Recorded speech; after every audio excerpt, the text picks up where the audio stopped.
चलिए अभी हम समझेंगे बॉन्ड इम्यूनाइजेशन का कंसेप्ट। और ये इम्यूनाइजेशन ऑफ बॉन्ड्स जो है, इसको समझाने के लिए जो मैंने ड्यूरेशन का कंसेप्ट आपको समझाया था, उस ड्यूरेशन का कंसेप्ट का हम यूज लेंगे। और मैं आपको उसके जरिए समझाऊंगा कि बॉन्ड इम्यूनाइजेशन रियल में कैसे वर्क करता है।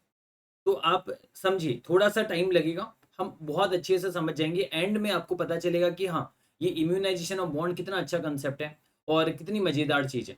चलिए हम स्टार्ट करते हैं अभी। तो देखिए, बॉन्ड इम्यूनाइजेशन को समझाने के लिए सबसे पहले मैं एग्जांपल लेते जाऊंगा एक एक करके। मान लो फॉर एग्जांपल 0th ईयर है, फर्स्ट ईयर है। मान लेते हैं कि हमें 1 साल के बाद 110 मिलेगा, 1 ईयर के बाद हमें 110 मिलेगा। और हमारा रिक्वायर रेट जो है वो 10% है। ठीक है,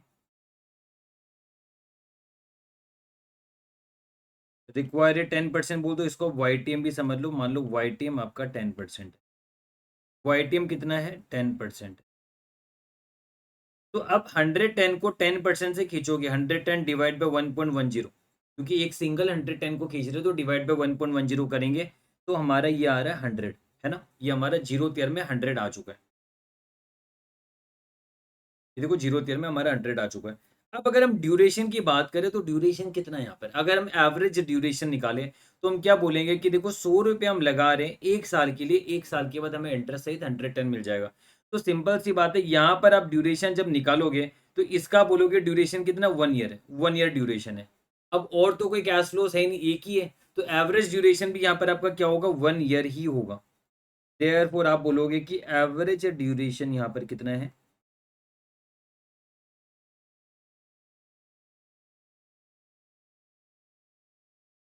1 ईयर है। फिर आगे नेक्स्ट एग्जांपल, आगे एक एक करके हम समझेंगे। जैसे मान लो अब फॉर एग्जांपल 0th ईयर है, फर्स्ट ईयर है, सेकंड ईयर है।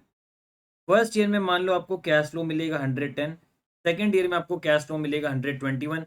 और वही आपका वाईटीएम जो है, वाईटीएम कितना है? 10%।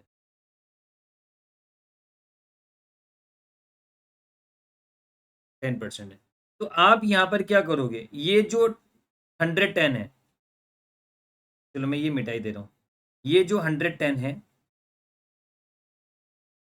इसको आप क्या करोगे? 110 डिवाइड बाई 1.10 करोगे टू दी पावर 1। और ये वाला 121 है, इसको आप क्या करोगे? 121 divide by 1.10 to the power 2 करोगे आप। क्यों? क्योंकि सेकेंड ईयर से 0th ईयर में आओगे, 2 साल बैक आओगे, तो 2 साल का इंटरेस्ट निकालना है आपको। और मैं यहाँ पर लिख के छोड़ देता हूँ, Y T M is what? 10%। ठीक है। तो ऐसे सिचुएशन में ये आएगा 100, 110 का प्रेजेंट वैल्यू 100 आएगा। 121 को भी 1.10 से 2 बार खींचोगे तो ये 100 आएगा। अब यहां पर हमें क्या समझ में आ रहा है? ये जो 100 हम रुपीस लगा रहे हैं, ये 1 साल के लिए लगा रहे हैं। तो इस 100 का ड्यूरेशन जो हुआ, इसका ड्यूरेशन कितना है? 1 ईयर है। मतलब ये 100 रुपीज हम 1 साल के लिए लगा रहे हैं, 1 साल के बाद हमें इंटरेस्ट सहित 110 मिल जाएगा। बट ये 100 हम लगा रहे हैं 2 साल के लिए, ये हमें 2 साल के बाद मिलेगा इंटरेस्ट सहित 121। तो इसका ड्यूरेशन कितना आया? 2 ईयर आया। तो हमने टोटल पैसा कितना लगाया है? हमने टोटल 200 रुपीज लगाया है, जिसमें से आधा पैसा हमने 1 साल के लिए लगाया, आधा पैसा हमने 2 साल के लिए लगाया। तो एवरेज ड्यूरेशन क्या होगा? हम यहाँ पर क्या करते हैं, हम बोलते हैं टोटल 200 है, तो इस 100 को 200 से डिवाइड किया जाएगा, इस 100 को भी 200 से डिवाइड किया जाएगा। तो ऑब्वियस सी बात है, देयर फॉर एवरेज ड्यूरेशन कितना आया? एवरेज ड्यूरेशन आपका कितना है आप बोलोगे? वही 1 ईयर के लिए हमने हमने 100 rupees out of 200, total 200 rupees हमने लगाया, उसमें से 100 रुपीज हमने 1 साल के लिए लगाया है। और अनादर 100 रुपीज आउट ऑफ 200 हमने कितने साल के लिए लगाया? 2 ईयर्स के लिए लगाया। तो इस प्रकार से आपका ये आ रहा है 0.5 ईयर प्लस 1 ईयर इधर, यानी ये आया 1.5 ईयर्स का ड्यूरेशन। मैंने इस तरीके से पहले भी सिखाया, बस हम पहले टेबल फॉर्म में करते थे, वो टेबल फॉर्म में भी करोगे तो भी यही आंसर आएगा। आपका ड्यूरेशन 1.5 ईयर्स आएगा, जो ड्यूरेशन का कंसेप्ट आपने ऑलरेडी सीख रखा हुआ है। तो आई थिंक आपको ये समझ में आ गया एवरेज ड्यूरेशन ये जो हम निकाल रहे हैं। अब बोलो सर ये क्यों सिखा रही है, तो आपने पहले भी सिखाया है। जरूरी ये सिखाना, क्योंकि ये नहीं सिखाऊंगा तो आगे जाके आपको दिक्कत आएगी, आगे जाके आपको नहीं समझ में आएगा। जो मैं बॉन्ड इम्यूनाइजेशन समझाना चाहता हूँ वो आपको आगे जाके नहीं समझ में आएगा। अब हम अनादर एग्जाम्पल लेते हैं। यहाँ पर भी YTM आपका रहेगा 10% ही। सही चल रहा है, यस। जीरो ईयर, इस बार 5 साल लूंगा। First year, second year, third year, fourth year, fifth year. और मान लो फर्स्ट ईयर आपको 110 मिलेगा कैश फ्लो, सेकेंड ईयर में 121 मिलेगा, थर्ड ईयर में 133.10 मिलेगा, फोर्थ ईयर में 146.41 मिलेगा, फिफ्थ ईयर में मिलेगा आपको 161.05। ये आपको कैश फ्लो मिलेगा और YTM आपका है 10% का। तो यहाँ पर भी आप ड्यूरेशन निकाल लोगे, है ना। कैसे, ये 110 डिवाइड बाई 1.10 करोगे, ये आपका 100 आएगा। और इसका ड्यूरेशन कितना होगा, 1 ईयर होगा। ऑब्वियस सी बात है ना। कैसे सर, क्योंकि देखो 110 रुपीज हम लगा रहे जिसका प्रेजेंट वैल्यू 100, तो 100 रुपीज हमने 1 साल के लिए लगाया है। तो इस 100 रुपीज जो पैसा हम लगा रहे इसका ड्यूरेशन कितना है, 1 ईयर है। फिर नेक्स्ट 121 को हम 2 बार खींचेंगे, 1.10 से टू दी पावर 2। इसका भी प्रेजेंट वैल्यू 100 आ रहा है, बट ये पैसा जो हम लगा रहे 2 साल के लिए लगा रहे, इसका ड्यूरेशन कितना है, 2 ईयर है ना। क्योंकि ये 100 रुपीज जो आप लगा रहे हो ये 2 साल का इंटरेस्ट सहित आपको 121 मिलेगा 2 साल के बाद, तो ड्यूरेशन इसका 2 ईयर हुआ। फिर आपका 133.10 का प्रेजेंट वैल्यू 3 बार खींचोगे आप, तो ये भी आप देख लो प्रेजेंट वैल्यू 100 ही आएगा। बट अब आपने ये पैसा जो लगाया है ये आपने 3 ईयर्स के लिए लगाया है। कैसे, क्योंकि आप 100 रुपीज जो लगा रहे हो ये 3 साल का इंटरेस्ट सहित आपको 3 साल के बाद मिलेगा। देख लो 100 रुपीज जो आप लगा रहे हो इंटू 1.10 टू दी पावर 3 कर दो, 3 साल के बाद 133.1 मिलेगा, 3 साल का इंटरेस्ट पर लगा तो रहे हो आप 100 ही ना। आप प्राइस तो इतना पे करोगे तो फ्यूचर के कैश फ्लो जो इंटरेस्ट सहित आपको मिलेंगे। आप पैसे लगा रहे हो वो ये लगा रहे हो आप। फिर आगे नेक्स्ट, यहाँ पर 146.41 आपको मिलेगा 4 साल के बाद। 4 साल का प्रेजेंट वैल्यू खींचेंगे 100 ही आएगा। इसका ड्यूरेशन है कितना, 4 ईयर्स के बाद। काम करता हूँ बस एक सारा इसमें ही आ जाए। अब देखो यहाँ पर ये वाला फिफ्थ ईयर वाला 161.05 है, 1.10 टू दी पावर 5 करोगे ये भी 100 आएगा। इसका ड्यूरेशन जो है वो कितना होगा,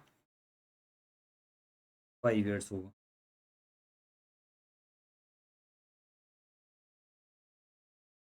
तो एवरेज ड्यूरेशन कैसे निकालोगे, तो मतलब आपने ये समझ लिया कि टोटल प्राइस आप जो देने वाले हो वो 500 देने वाले हो, है ना। 100 आउट ऑफ 500। तो अब आपका यहाँ पर जो ड्यूरेशन आएगा, एवरेज ड्यूरेशन जो आप निकालोगे वो कैसे निकालोगे। आप बोलोगे हम टोटल 500 रुपीज प्राइस पे कर रहे हैं, 100 आउट ऑफ 500 हम 1 साल के लिए लगा रहे हैं, 100 आउट ऑफ 500 हम 1 साल के लिए लगा रहे हैं। फिर नेक्स्ट 100 आउट ऑफ 500 हम लगा रहे हैं 2 ईयर्स के लिए। फिर नेक्स्ट 100 आउट ऑफ 500 हम लगा रहे कितना, 3 ईयर्स के लिए लगा रहे हैं। फिर नेक्स्ट 100 आउट ऑफ 500 हम लगा रहे कितना, 4 ईयर्स के लिए। फिर नेक्स्ट 100 आउट ऑफ 500 हम लगा रहे कितना, 5 ईयर्स के लिए। तो इस प्रकार से आप यहाँ पर ड्यूरेशन देखो कितना आएगा, ये 0.20 ईयर्स आएगा ये, प्लस 2 ईयर 100 यानी 0.40 ईयर्स आएगा आपका ये। फिर आपका कितना आएगा 0.60 ईयर्स। ये आएगा 100/500 यानी 0.80 ईयर्स आएगा ये आपका। और फिर ये आएगा 1 ईयर, तो कितना है 6 to 3 ईयर्स आ रहा है आपका। एवरेज ड्यूरेशन आपका 3 ईयर्स आ रहा है। तो हमने ये समझा। अब मैं आपको एक बात बता रहा हूँ, मान लो एक काम कर सकते हैं, इसको केस 1, केस 2, केस 3 कर देते हैं। ये मान लो हमारा केस 1 है। अब आपको समझना है जो मैं समझाना चाहता हूँ। ये केस 2 हो गया, ये आपका केस 3 हो गया।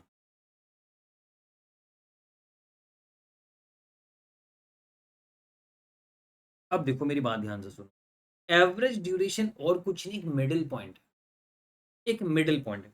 देखा जाए तो अब 1 साल ही है, तो 1 साल का एवरेज भी एक ही होता है, ठीक है, क्योंकि एक ही साल है टोटल।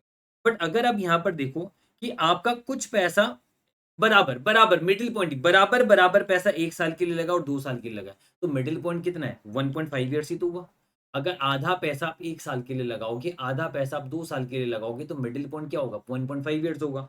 वैसे यहाँ पर भी देखो आपका मतलब 20% पैसा 1 साल, 20% पैसा 2 साल, 20% पैसा 3 साल, 20% पैसा 4 साल, 20% पैसा 5 साल के लिए लगा रहे हो। इसका भी मिडिल पॉइंट जो है वो 3rd ईयर है, तो आपका ड्यूरेशन भी 3 ईयर्स आए। तो आपको ये समझना ड्यूरेशन जो है, ड्यूरेशन क्या बताता है, duration is the middle point. तो मैं ये आपको नोट पे लिख रहा हूं ब्लॉक में, क्योंकि ये आपको ध्यान में रखना है कि जो ड्यूरेशन है वो क्या है, जो एवरेज ड्यूरेशन नहीं लिखूंगा, जो एवरेज ड्यूरेशन है। हालांकि हम ड्यूरेशन ही बोलते हैं सिर्फ, पर है तो ये average duration. Average duration is the middle point.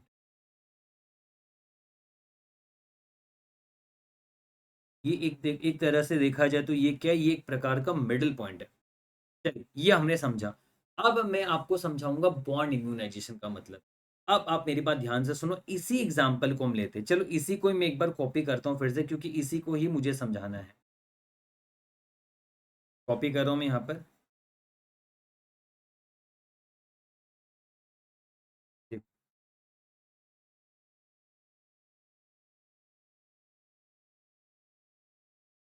Immunisation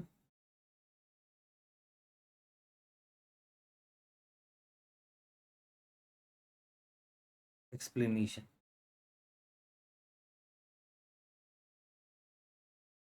अब यहाँ पर ये सारा चीज तो मैं मिटा देता हूँ। हमें पता ही है मिडिल पॉइंट कितना है, यहाँ पे 3 ईयर्स है, हमें पता ही है। हम यहाँ पर प्राइस सीधा लिख सकते हैं, प्राइस एट 0th ईयर हमें पता ही है ऑलरेडी कितना होगा, 500 है। Price at 0th year 500। और YTM कितना था, 10% का YTM। मान लो आपने क्या किया, आपने 0th ईयर में 500 रुपीज दे के आपने ये बॉन्ड खरीद लिया। तो ऑब्वियस सी बात है, अगर मैं 500 रुपीज दे के ये बॉन्ड खरीदता हूँ, तो आपको पता चलेगा कि एंड में आपका 10% अचीव हो जाएगा। अगर हर साल 10% ही YTM रहा तो वो अचीव होगा आपका 10%, तो इसमें आपका अचीव हो गई। या कोई भी YTM रहो, आपका 10% अचीव होगा। यहाँ पर आप देख भी लो, जैसे मान लो आपने शुरुआत में 500 रुपीज लगा दिया इन्वेस्ट करके, YTM 10% है, मतलब आपका रिटर्न इसमें जो आएगा वो 10% आएगा। तो 500 रुपीज अगर आपने लगाया है, 1 साल के बाद आपको इंक्लूडिंग इंटरेस्ट कितना चाहिएगा, 500 जो लगा है और उस पर इंटरेस्ट 10% 1.10 लगा दिया, आपको 550 रुपीज चाहिए। अब 1 साल के बाद आपको 110 मिल जाएगा, आपको 110 का कैश आ गया। अब ये कहीं और इन्वेस्ट करना है, करो आप, आपको इतना पैसा रिकवर हो गया है। अब बैलेंस कितना मिलना है, 440 बैलेंस मिलना है आपको। तो ये 440 जो आपको बैलेंस मिलना है, अब इस पे आपको इंटरेस्ट चाहिएगा। ये फर्स्ट ईयर के एंड में बैलेंस ड्यू रहेगा। अब सेकेंड ईयर के एंड में आप बोलोगे इस पे हम इंटरेस्ट चढ़ाएंगे, तो 484 हमें चाहिए। हमें मिल जाएगा सेकेंड ईयर में 121। हमारा सेकेंड ईयर के एंड में ड्यू रहेगा 363। अब थर्ड ईयर के एंड में हमें इस पे चाहिएगा इंटरेस्ट 1.10 का, इतना हुआ। हमें थर्ड ईयर के एंड में मिल जा रहा है 133.1। इतना ड्यू रहेगा थर्ड ईयर के एंड में। फिर थर्ड ईयर फोर्थ ईयर के एंड में हम बोलेंगे इस पे इंटरेस्ट चढ़ाएंगे 1.10। इतना हमें चाहिएगा, हमें मिल जाएगा कितना 146.41 हमें मिल जाएगा। इतना पैसा हमारा ड्यू रहेगा। अब इस पे हम इंटरेस्ट चढ़ाएंगे 1.10, इतना पैसा हमें चाहिए और हमें मिल जाएगा कितना 161.05 1 हमने इग्नोर किया तो देखो 0 हो गया आपका। तो आपको यहाँ पर ये समझ में आ रहा है कि 10% रिटर्न आपका जो है वो अचीव हो, अब आपका 10% रिटर्न अचीव हो रहा है। अब मुद्दे की बात क्या है बताए, मुद्दे की बात ये है कि मान लो आपको ये तो समझ में आया कि 10% रिटर्न आपका अचीव हो रहा है। अब मेरी बात ध्यान से सुनो, suppose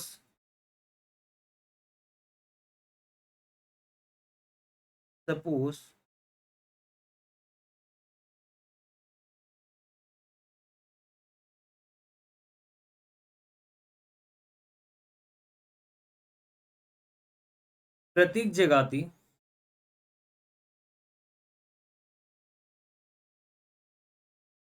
wants rupees 121 after 2 years and therefore he invested present value of rupees 121 at the rate 10% YTM, that is he invested 121 का प्रेजेंट वैल्यू 1.10 यानी 100 रुपीज इसने इन्वेस्ट कर दिया। आप बोलोगे कोई बुराई नहीं है, कोई बुराई नहीं, इसने 100 रुपीज इन्वेस्ट कर दिया, क्योंकि ये जो बॉन्ड है, ये बॉन्ड देखा जाए तो दिख ही रहा है कि ये बॉन्ड आपका जो है कितना, ये बॉन्ड जो है आपका कितना 10% वाईटीएम दे रहा है, 10% का वाईटीएम दे रहा है। आप ऐसे भी कर सकते हो, इसको 1210 बना दो, थोड़ा सा ज्यादा बना दो ताकि आपको समझा सकूं यहाँ पर। 1210 बना दो, इसको 1000 बना दिया, उसको 1210 चाहिए 2 साल के बाद। तो अगर आपको 2 साल के बाद 1210 चाहिए, इसका प्रेजेंट वैल्यू 1.10 से आप डिवाइड करोगे, 1000 आएगा। तो 1000 रुपीज आपने आज लगा दिया, आपको इंटू 1.10 टू दी पावर 2, 2 साल के बाद आपको 1210 मिल जाना चाहिए। कोई बुराई नहीं, आपने बिल्कुल सही किया, आपने ऐसा करके आपने इन्वेस्टमेंट कर दिया। अब आपको पता है एक बॉन्ड का दाम जो है,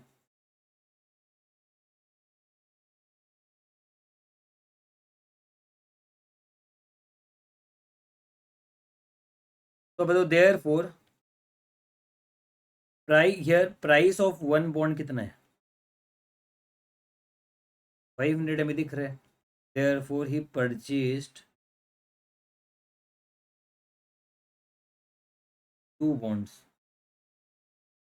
ऑफ ₹500 ईच, क्योंकि इसको 1000 रुपीज इन्वेस्ट करना था, इसने 2 बॉन्ड खरीद लिया 500 रुपीज का, 2 बॉन्ड खरीद लिया, 1000 रुपीज इसने इन्वेस्ट कर दिया। बहुत सही। अब देखो क्या हुआ कहानी, यहाँ पर हम लिखते हैं 0th year, first year, second year, third year, fourth year, 5 साल है ना, फिफ्थ ईयर हमने लिखा। अब मेरी बात ध्यान से सुनो, इसने क्या किया, 1000 रुपीज दे के 2 बॉन्ड खरीदा है। तो 0th ईयर में इसने 500 इंटू 2 बॉन्ड्स देखिए, इसने 1000 रुपीज दिया है ना, क्योंकि ये 1000 रुपीज इन्वेस्ट करेगा, देखो ध्यान से, ये 1000 रुपीज इन्वेस्ट करेगा, तब जाके इसको 2 साल के बाद 1210 मिलेगा, क्योंकि 1000 रुपीज ये इन्वेस्ट करेगा, 2 साल के बाद इसको चाहिए 1210 इंटू 1.10 इंटू 1.10, 1210 आ जाएगा। 1000 रुपीज ही इन्वेस्ट करेगा, कैसे, एक बॉन्ड का दाम है एक बॉन्ड का दाम है 500 इंटू 2 बॉन्ड्स कितना आ गया, 1000 आ गया। अब इसको हर साल क्या मिलेगा, अब 500 इन्वेस्ट करने पर ये मिलता है ना, तो 110 इंटू 2 आपको कितना मिलेगा, 220 मिलेगा। 121 इंटू 2 242 है ना, 133 266.20, दो दो डबल मिलेगा ना, 146.41 इंटू 292.82, 161 322.10 क्या 322.10। तो इसने ये पैसा लगाया, इसको ये सारा मिलेगा।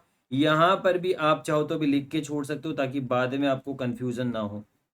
है ना, रिवीजन करते समय। 121 into two, 133.10 into two, 146.41 into two, और इसके अलावा आराम से करते हैं 161.05।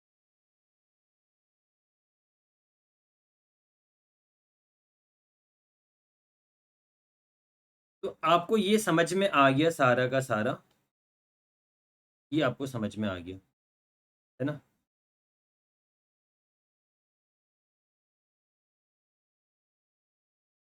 तो आपको ये सारे कैश फ्लो मिलेगा, आपने 1000 रुपीज इन्वेस्ट किए है। अब 2 साल के बाद इतना चाहते हो तो 2 साल के बाद आप इस बॉन्ड को बेच के निकलोगे आप, ये समझ लो। अब हम मानते हैं कि मान लो suppose no change in YTM, YTM पूरे 2 साल में चेंज नहीं हुआ। वाईटीएम चेंज हो भी सकता है, मान लो 1 साल के बाद वाईटीएम चेंज हो गया, 2 साल के बाद वापस वाईटीएम चेंज हो गया, तो क्या सिनारियो बैठेगा वो सब हम देखेंगे। मान लो वाईटीएम अगर आपका चेंज नहीं होता है तो नो चेंज इन वाईटीएम, ठीक है, नो चेंज इन वाईटीएम,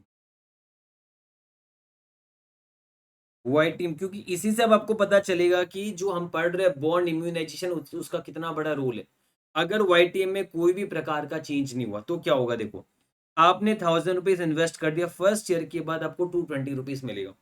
ये 220 रुपीज आपको क्या रिसीव होगा फर्स्ट ईयर के बाद, यस।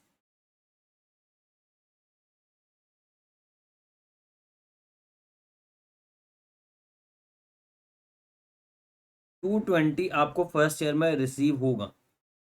अब ये जो 220 आपको फर्स्ट ईयर में रिसीव होगा ना, ये 220 को आपको क्या करना पड़ेगा, री इन्वेस्ट करना पड़ेगा। क्यों? क्योंकि आपको 2 साल के बाद आपको पैसे चाहिए, और 2 साल के बाद आपको पैसे तभी मिलेंगे, जैसे मान लो फॉर एग्जाम्पल 1000 रुपीज है आपने इन्वेस्ट किया, आपको 1000 रुपीज इन्वेस्ट करके 2 साल के बाद 1210 चाहिए, कैसे, इंटू 1.10 टू दी पावर 2 कर दिया, आपको ये पैसा चाहिए 1210। आपने क्या क्या पता, 1000 रुपीज आपने इन्वेस्ट कर दिया, 1 साल के बाद आपको 110 मिला, सॉरी जो भी मिला आपको 220 रुपीज मिल गया, जैसे 1000 का इंटू 1.10, आपको 1100 हुआ, 100 रुपीज मिल गया मान लो। अब 1100 मिला, 100 रुपीज को आपने री इन्वेस्ट किया ही नहीं है, तो अगले साल फिर से आपको 1100 में थोड़े ना मिलेगा, फिर तो आपको 1000 में मिलेगा। मान लो आपने 1000 रुपीज इन्वेस्ट किया, पहले साल आपको 110 मिल गया 10% इंटरेस्ट, आपने उसको री इन्वेस्ट नहीं किया, तो अगले साल भी फिर 1000 में ही आपको 1.10 मिलेगा, यानी 1100 मिलेगा, और पहले का 110 आपका, पहले का 100 आया, तो आपका तो हुआ ही नहीं 1210। क्योंकि देखो पहले साल आपका आया 1000 का 10%, कितना है, 100 रुपीज मिला मान लो, इंटरेस्ट सिर्फ मिला, 1000 आपका ड्यू है, फिर अगले साल 1000 में ही आपको इंटरेस्ट सहित प्रिंसिपल भी मिल गया 1100, तब तो आपका होगा ही नहीं, मतलब आपको जो पैसा मिल रहा है मिड में उसको भी री इन्वेस्ट करना पड़ेगा आपको।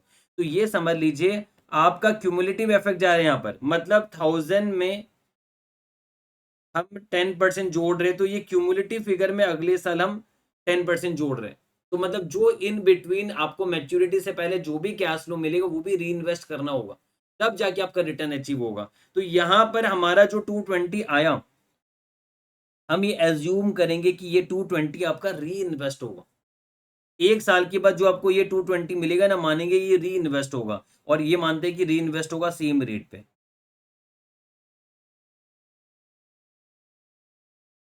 तो आपको 2 साल के एंड में कितना मिलेगा, 220 इंटू 1.10, 242 मिल जाएगा आपको, ये 242 आपको मिल गया, ठीक है। अब आपका ये तो फर्स्ट ईयर का हो गया, अब आपको कैश रिसीव्ड होगा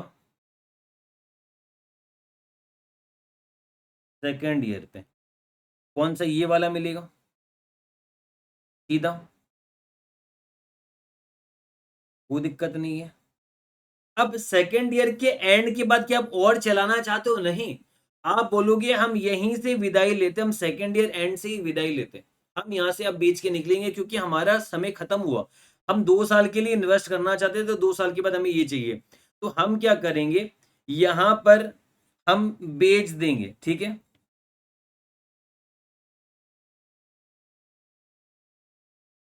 from sale of bonds at third at sorry at second year end, second year end पे आप बेच दोगे, तो बेचोगे तो आपको कितना पैसा मिलेगा, यहां पर कितना पैसा मिलेगा, इन सब का प्रेजेंट वैल्यू, इन सब का, इन सब का प्रेजेंट वैल्यू मिलेगा आपको। आप जब बेचोगे आपको इन सब का प्रेजेंट वैल्यू मिलेगा। जैसे कि 266.20 है, इसको 1.10 से एक बार खींचेंगे। 292.82 है, इसको 1.10 से दो बार खींचेंगे। क्यों? क्योंकि सेकेंड ईयर के एंड में बेच रहे हैं। थर्ड ईयर से सेकेंड ईयर 1 साल, फोर्थ ईयर से सेकेंड ईयर 2 साल, फिफ्थ ईयर से सेकेंड ईयर 3 साल। 322.10 को हम बेचेंगे 1.10 से 3 बार पुल करेंगे। तो ये जो आपको मिल रहा है पैसा थर्ड फोर्थ फिफ्थ ईयर में मिलता, उसका प्रेजेंट वैल्यू आपको आज मिल जाएगा। हमने माना है कि वाईटीएम में कोई चेंज नहीं है, तो इसका प्रेजेंट वैल्यू कितना आ रहा है, 266.2 डिवाइडेड 1.10, ये कितना आ रहा है, 242 आ रहा है। आपको 242 मिल जाएगा।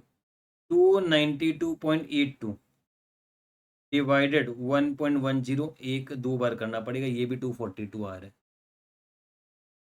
322.10 डिवाइडेड 1.10 3 बार, ये भी 241.99, 242 ही आ रहा है।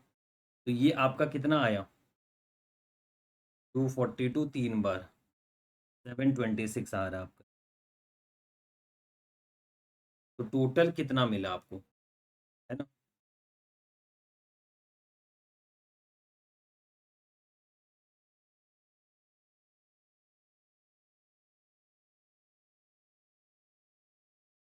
Total amount collected at second year and,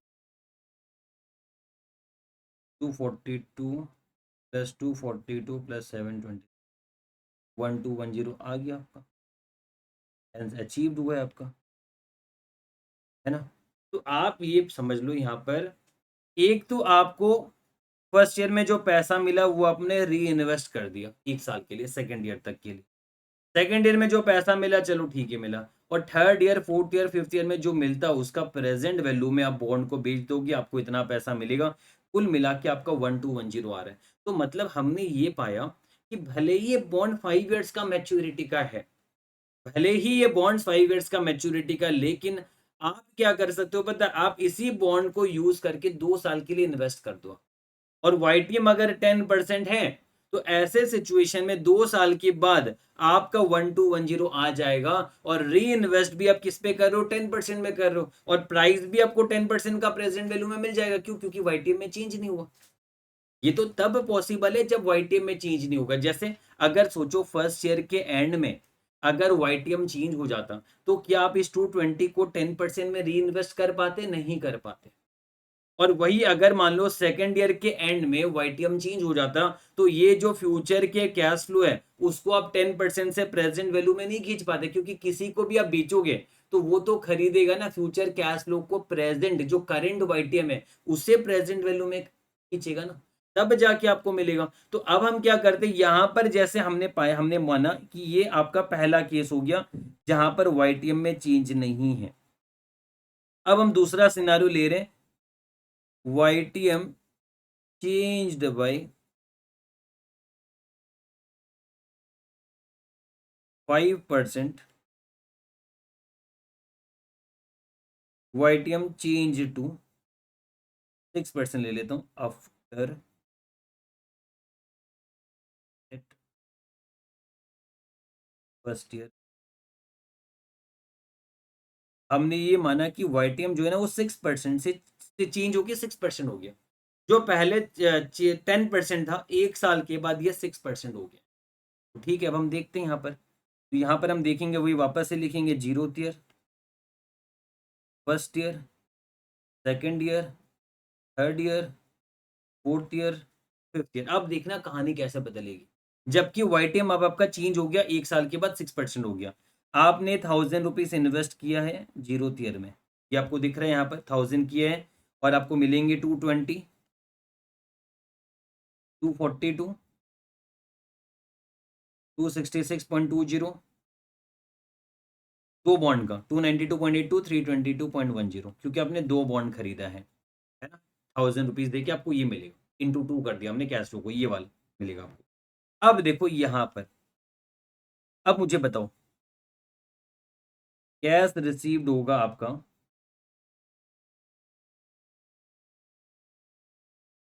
eight first year end, कितना मिलेगा आपको? 220 मिलेगा। क्या इसको आपको री इन्वेस्ट करना पड़ेगा? जी हाँ।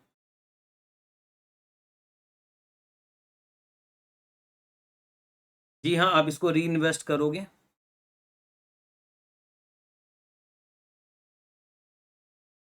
6% पे। हाँ, 6% में री इन्वेस्ट करोगे।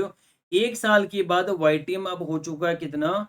6% हो गया है, तो आपको इसे 6% में री इन्वेस्ट करना पड़ेगा इंस्टेड ऑफ 10%। देखो पहले आपने यहाँ पर 220 को 10% में री इन्वेस्ट किया था, क्योंकि वाईटीएम चेंज नहीं हो रहा था। जो पहले 10% वाईटीएम था, जो पहले 10% वाईटीएम था, वही आगे 10% है, तो आपने री इन्वेस्ट किया। तो यहाँ पर अब आपका प्रॉब्लम है ना, क्योंकि आपको 10% वाईटीएम के हिसाब से आपने 1000 रुपीज लगाया, तो आप एक्सपेक्ट कर रहे थे कि जो 1000 रुपीज मैं लगा रहा हूँ वो 10% करके मुझे 2 साल कमा के देगा, मेरा मुझे 2 साल कमा के देगा, मेरा 1210 आ जाएगा। बट प्रॉब्लम यहाँ पर ये आ गई कि आपका री इन्वेस्ट तो 6% में हो रहा है। अगर री इन्वेस्ट 6% में हो रहा है तो 220 इंटू 6%, अच्छा 220 इंटू 1.06, 233.2 आ रहा है। क्या आपको बुरा नहीं लग रहा है? यस, हमें बुरा लग रहा है। हमें बुरा लग रहा है क्योंकि हमने सोचा था कि 220 को इन्वेस्ट करके हम 242 हमारा बन जाएगा, बट उतना बना नहीं है हमारा, क्योंकि 6% ही हम री इन्वेस्टमेंट कर पा रहे। तो क्या यहाँ पर एक चीज हमने देखा, री इन्वेस्टमेंट रिस्क अराइज हुआ due to change in YTM. यहाँ पर क्या हुआ? Reinvestment risk arises due to change in YTM,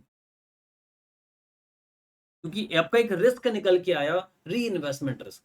इसी रिस्क को मिटिगेट करने के लिए बॉन्ड इम्यूनाइजेशन का कंसेप्ट आया, जो हम आपको समझाएंगे आगे।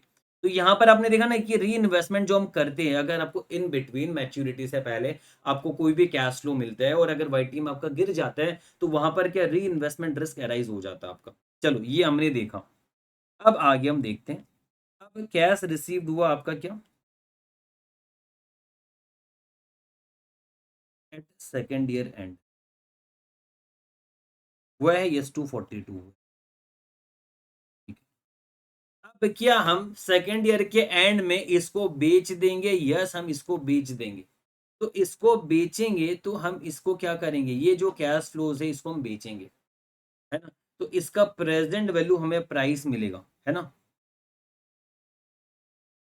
Cash received from sale of bonds at second year end, और ये क्या आएगा?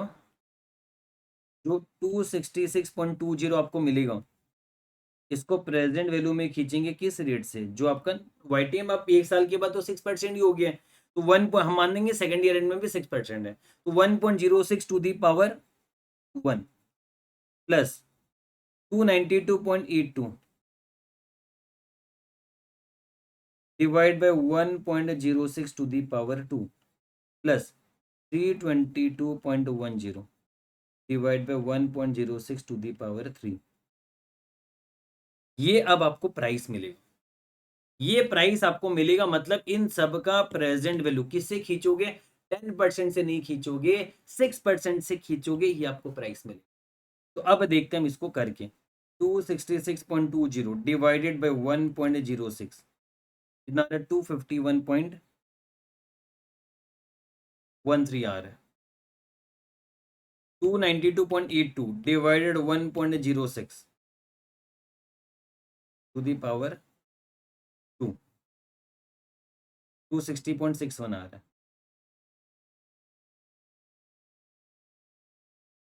322.10 डिवाइडेड 1.06 टू दी पावर 3।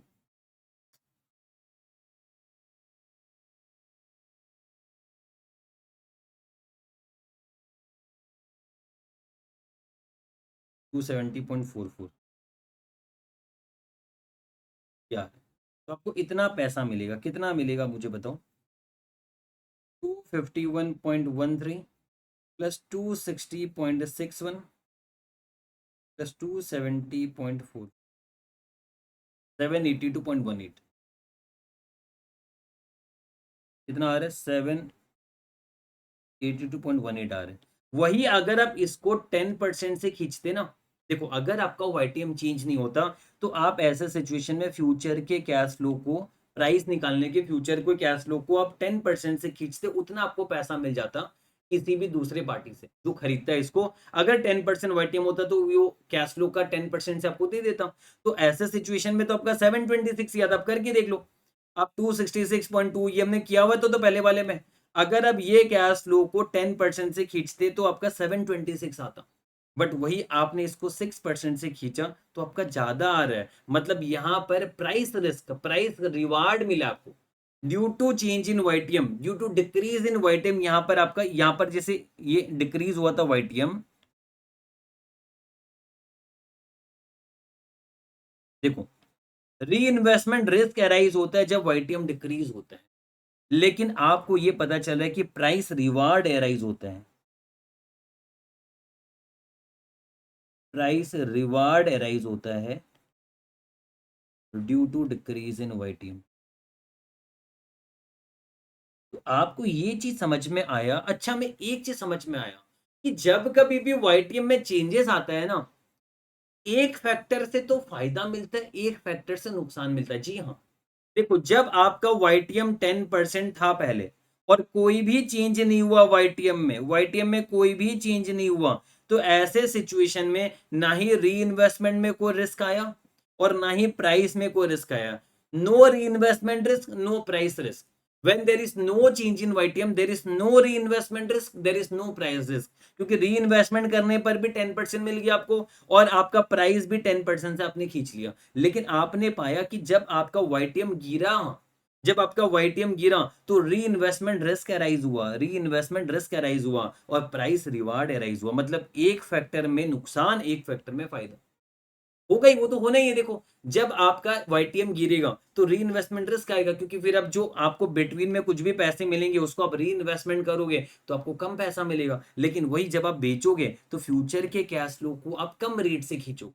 जब फ्यूचर के कैश फ्लो को हम कम रेट से खींचते हैं तो हमें ज्यादा पैसा मिलता है ना। और आपने तो बॉन्ड में पढ़ा भी है, YTM decreases price increases, when YTM decreases price increases, inverse relation होता है वाईटीएम और प्राइस में। तो ये देखो जब आपका वाईटीएम डिक्रीज हुआ यहाँ पर 10 से 6% हुआ तो प्राइस आपका देखो 726 जो आ रहा था इन तीनों का प्रेजेंट वैल्यू, इन तीनों का प्रेजेंट वैल्यू अब ज्यादा आ रहा है, प्राइस इंक्रीज हो रहा है, वाईटीएम डिक्रीज होने से प्राइस इंक्रीज हो रहा है। तो आपको ये पता चल गया कि जब कभी भी वाईटीएम में चेंज आएगा तो एक फैक्टर फायदा देगा, दूसरा फैक्टर नुकसान देगा। जैसे री इन्वेस्टमेंट रिस्क, री इन्वेस्टमेंट रिस्क आपका अराइज हो रहा है, नुकसान दे रहा है, उधर प्राइस रिवार्ड मिल रहा है। वही हम देखेंगे अब यहाँ पर, देखो कितना आ रहा है, देखो हमें कितना पैसा मिल रहा है, टोटल अमाउंट कितना रिसीव हो रहा है, therefore total amount collected at second year end कितना मिला आपको? एक तो देखो 233.2 मिला आपको, ये रहा, है ना। 220 को इन्वेस्ट किया, फिर एक 242 मिला, फिर एक मिला 782.18 मिला। ये तीन चीज मिला, 233.2 प्लस 242 प्लस 782.18, यानी 1257 मिल गया। ओ बाप रे, ओ तेरी, कितना मजा आ गया, कितना मिल गया आपको। मतलब आपको चाहिए था 1210, आपको चाहिए था 1210 पर आपको मिल गया 1257.38। अब बोलोगे वाह जी वाह, ये तो बहुत अच्छी चीज है, मजा आ गया। हाँ मजा आ गया, लेकिन मान लो फॉर एग्जाम्पल आप इसको 4 साल के लिए इन्वेस्ट करते हैं, मान लो आप अगर 10% की उम्मीद में 4 साल के लिए इन्वेस्ट करते तो आपको पता चलता है कि ये सजा बन जाता है, क्या पता। तब ऐसे सिचुएशन में आप क्या करते हैं, आपको 242 भी मिलता सेकेंड ईयर में, आप उसको 2 साल के लिए इन्वेस्ट करते हैं। ये 220 को आप 3 साल के लिए 6% में री इन्वेस्ट करते हैं। आप 242 को 2 साल के लिए री इन्वेस्ट करते हैं 6% में। 266.20 को भी 1 साल के लिए री इन्वेस्ट करते हैं 6% में। और ये 322.10 खाली अकेला, सिर्फ एक अकेला में आपको प्राइस का रिवार्ड मिलता, बाकी आपको नुकसान दिखता। तो वही आप चेक कर लेना, अगर आप 4 साल के लिए इन्वेस्ट करते हैं, है ना, तो आपको कहीं ना कहीं जितना मिलना चाहिए, जैसे 1000 रुपीज अगर मैं 4 साल के लिए इन्वेस्ट करूं, 1.10 टू दी पावर 4 होना चाहिए। चलो, ये इंटू 1.10 एक बार और करना पड़ेगा। वन, आप देख लो 1464 पॉइंट बनाना चाहिए, पर आपको पता चलता उतना मिलेगा ही नहीं। आप चेक कर लेना खुद से, आपको नहीं मिलेगा। तो खुश मत हो, यहाँ पर खुश होने की जरूरत नहीं है। हाँ, यहाँ पर आपको फायदा मिल गया, तो अलग अलग सिचुएशन में नुकसान भी होता, नुकसान भी होता। अभी जैसे मैं इसी सिचुएशन में ले लूं, अगर मैं एक और यहाँ पर बनाऊं, है ना, पॉइंट नंबर 3 यहाँ पर बनाऊं मैं, वाईटीएम चेंज हो गया, मान लीजिए YTM change to 15% at first year end. YTM change हो गया 15% फर्स्ट ईयर एंड में। मतलब आपको ये समझ में आ गया कि अगर हम इस बॉन्ड को 1 साल 2 साल के लिए इन्वेस्ट करें, हम 4 साल के लिए इन्वेस्ट करते हैं, तो कहीं ना कहीं हमारा नुकसान भी हो जाता है, नुकसान भी हो जाता है। जैसे कि यहाँ पर तो फायदा दे दिया, 2 साल के लिए इन्वेस्ट किया तो फायदा मिल गया, इसी बॉन्ड को 4 साल के लिए इन्वेस्ट करते हैं तो क्या पता नुकसान भी हो जाता है ना। और वही अगर मान लीजिए 15% होता तो भी आपको दिखेगा कि कुछ अलग सिनारियो। जैसे मैं इसी को एक बार कॉपी करता हूँ कुछ थोड़ा बहुत,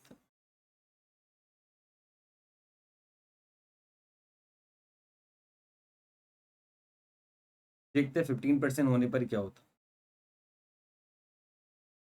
देखो, अगर आपका 15% होता, cash receive first year and में आपको कितना मिलता, 220 मिलता। इसको आप री इन्वेस्ट करते, किस रेट पे करते, 15% पे करते, तो री इन्वेस्टमेंट में फायदा मिला, 220 इंटू 1.15, 253 मिलता। आप बड़े खुश, आप बोलोगे सर री इन्वेस्टमेंट रिवार्ड मिल गया यहाँ पर इस बार। तो 15% होने की वजह से देखो, जो 220 का 10% में 242 मिलता, हम 15% में इन्वेस्ट कर रहे, री इन्वेस्टमेंट का रिवार्ड आ गया आपको। और आपको कैश रिसीव्ड होता एट सेकेंड ईयर एंड, कितना आता, 242। चलो ठीक, फिर आपको मिलता cash received from sale of bond, कितना मिलता आपको ये, 266.20, है ना, divide by 1.15, 292.82 divide 1.15 to the power 2, 322.10 divide 1.15 to the power 3। कितना आपको मिलता पैसा, 266.2 divide 1.15, 231.48, 292.82 divided 1.15 to the power 2 है, 221.41,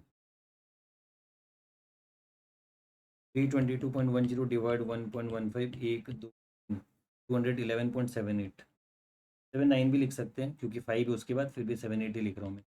211.78, 221.41, 231.48, 64.67। देखो कितना कम मिला आपको। ऐसे आपका 10% ही रहता तो 726 आता, 6% हुआ तो इतना आ रहा। प्राइस देखो, प्राइस कितना कम मिला है। तो इस बारी आपको देखा जाए तो आपको ये पता चला कि इधर तो री इन्वेस्टमेंट रिवार्ड है,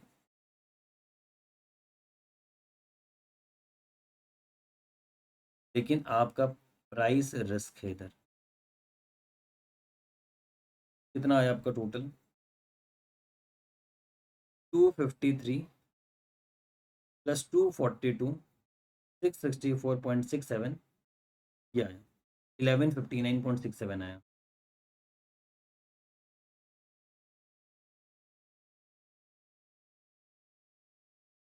कलेक्टेड एट सेकेंड,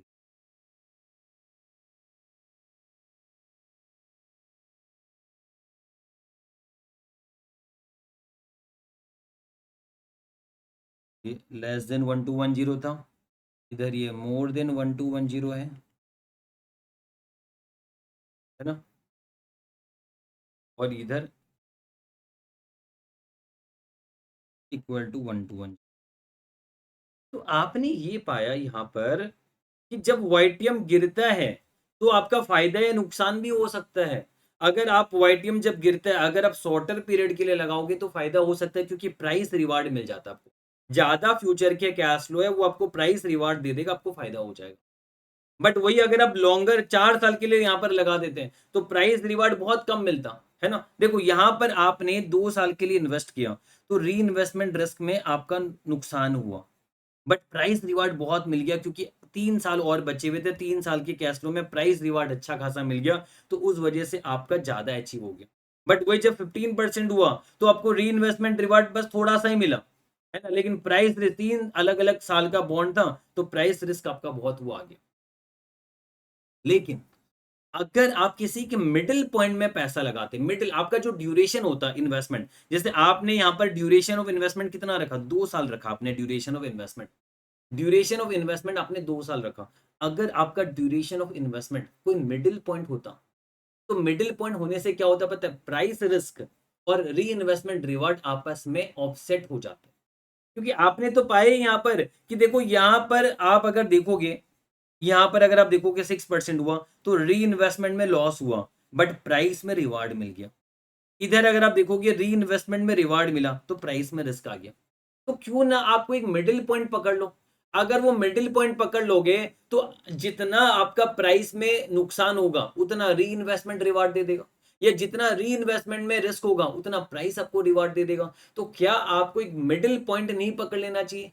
तो यहां पर आप देखो, यहां पर अगर आप देखोगे इस कैश फ्लो में आपका ड्यूरेशन कितना आएगा, एवरेज ड्यूरेशन, एवरेज ड्यूरेशन आपने पहले निकाला भी था शायद, हमने यहाँ पर निकाला था सेम कैश फ्लो, देखो ये सेम कैश फ्लो था आपका जो यहाँ पर हमने रखा है 110 121, वो तो 2 बॉन्ड खरीदने की वजह से डबल हो गया, 110 का 220 हो गया।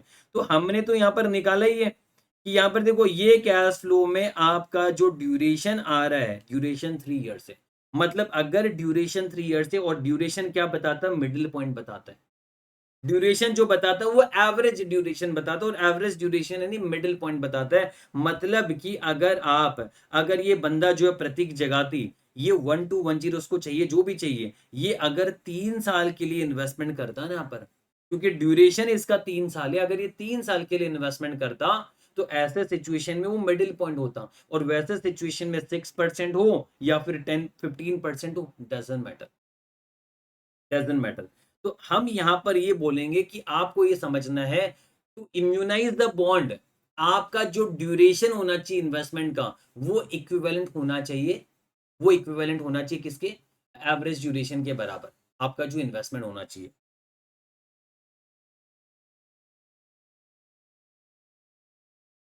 To immunise the bond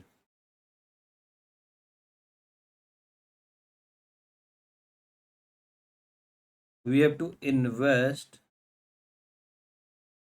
in the bond for a duration equivalent to, duration तो फॉर ए पीरियड लिखता हूँ, फॉर ए पीरियड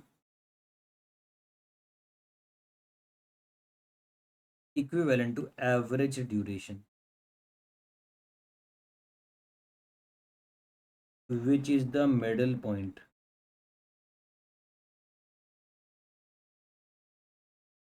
where जहां पर क्या होता है पता है, where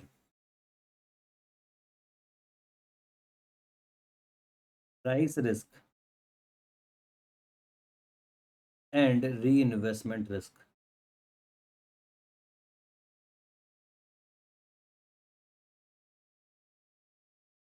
are offset against each other, एक दूसरे से ये ऑफसेट हो जाता है। समझ में आ रहा है। तो now suppose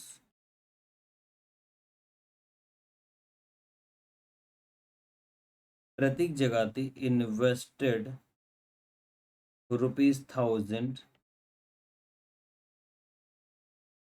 for a period of 3 years, which is equivalent to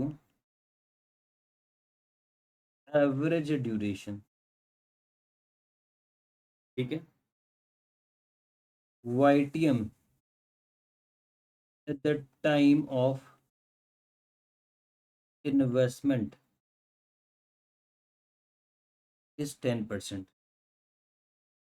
therefore maturity amount कितना होगा?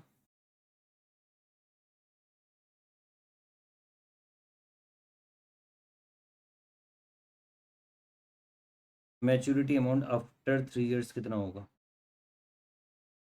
1000 into 1.10 to the power 3,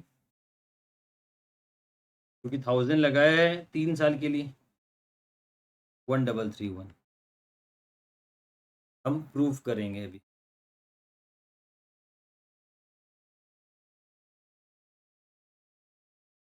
zeroth year, first year, second year, third year, fourth year, fifth year. आपका कैश फ्लो वही रखते हैं, 110, 121, 133.1 है ना, 146.41।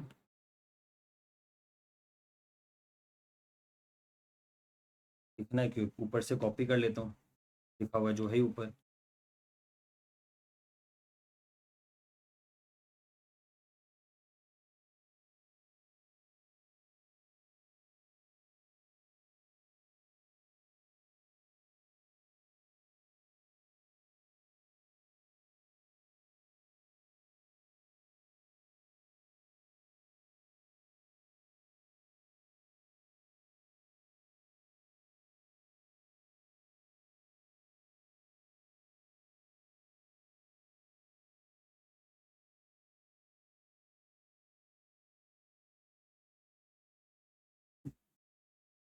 ये रहा।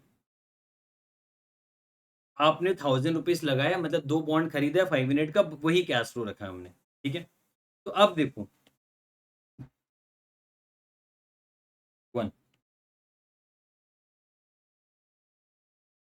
YTM चेंज टू 15%, कोई भी ले सकते हो, 15% ले लेते हैं, कोई भी चेंज हो कोई फर्क नहीं पड़ता।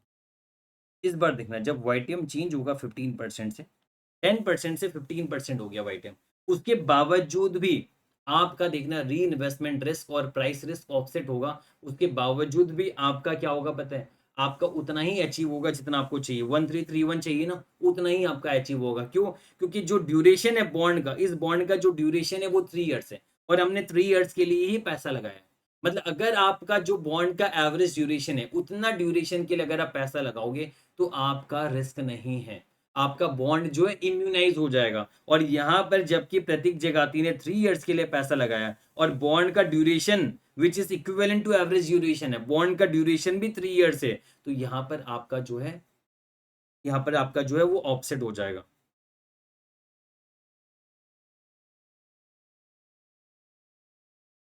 Here duration of the bond is 3 years and Prateek Jagati investment invested for 3 years, therefore bond is immunized।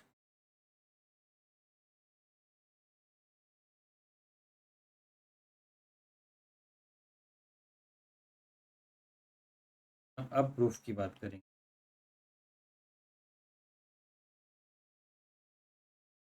अब हम प्रूफ की बात करें। 15% हो गया, तो अब हमारे यहाँ पर cash received eight first year कितना मिलेगा आपको? 220 मिलेगा। इसको आप 2 साल के लिए इन्वेस्ट करोगे, क्योंकि 3 ईयर्स आपका है टोटल, आपने 3 साल के लिए इन्वेस्ट किया है, ये मत भूल जाना। तो अब आपको ये जो मिलेगा 220, ये आप री इन्वेस्टमेंट करोगे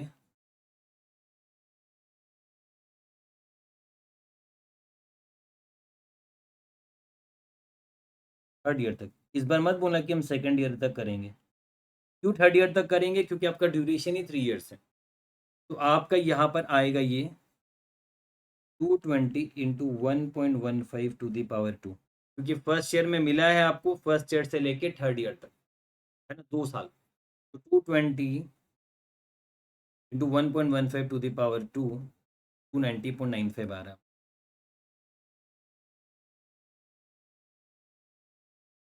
फिर आपको मिला cash received at second year end, कितना मिला आपको? कितना मिला आपको यहाँ पर आप देखो, 242 मिला है ना।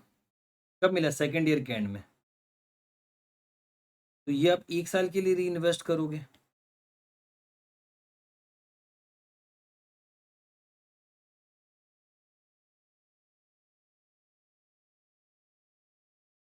कितना आएगा? 242 × 1.15।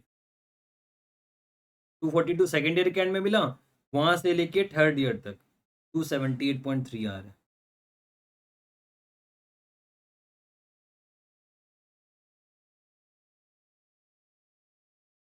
फिर देखो, ये आपने 220 2 साल के लिए इन्वेस्ट किया टिल थर्ड ईयर, ये आपने 1 साल के लिए किया टिल थर्ड ईयर। अब थर्ड ईयर में 266.20 मिल जाएगा।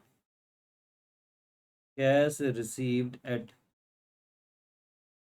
थर्ड ईयर एंड, कितना मिला? 266.20। ये भी हो गया। फिर फोर्थ ईयर में अब आपको प्राइस, फोर्थ ईयर नहीं मतलब थर्ड ईयर के एंड में अब आपको प्राइस भी मिल जाएगा, क्योंकि आप थर्ड ईयर के एंड में बॉन्ड को बेच दोगे तो इसका प्रेजेंट वैल्यू आपको मिल जाएगा। प्राइस रिसीव्ड होगा at third year from sale of bonds, कितना मिलेगा आपको? 292.82 का प्रेजेंट वैल्यू 15% से, फिर और मिलेगा 322.10 का प्रेजेंट वैल्यू 15% से, टू दी पावर 1 और 2 होगा। कैसे?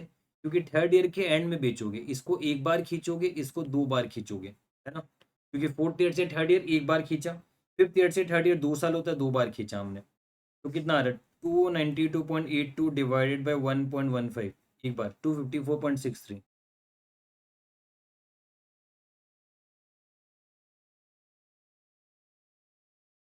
इधर 322.1 डिवाइडेड 1.15, एक दो 243.55,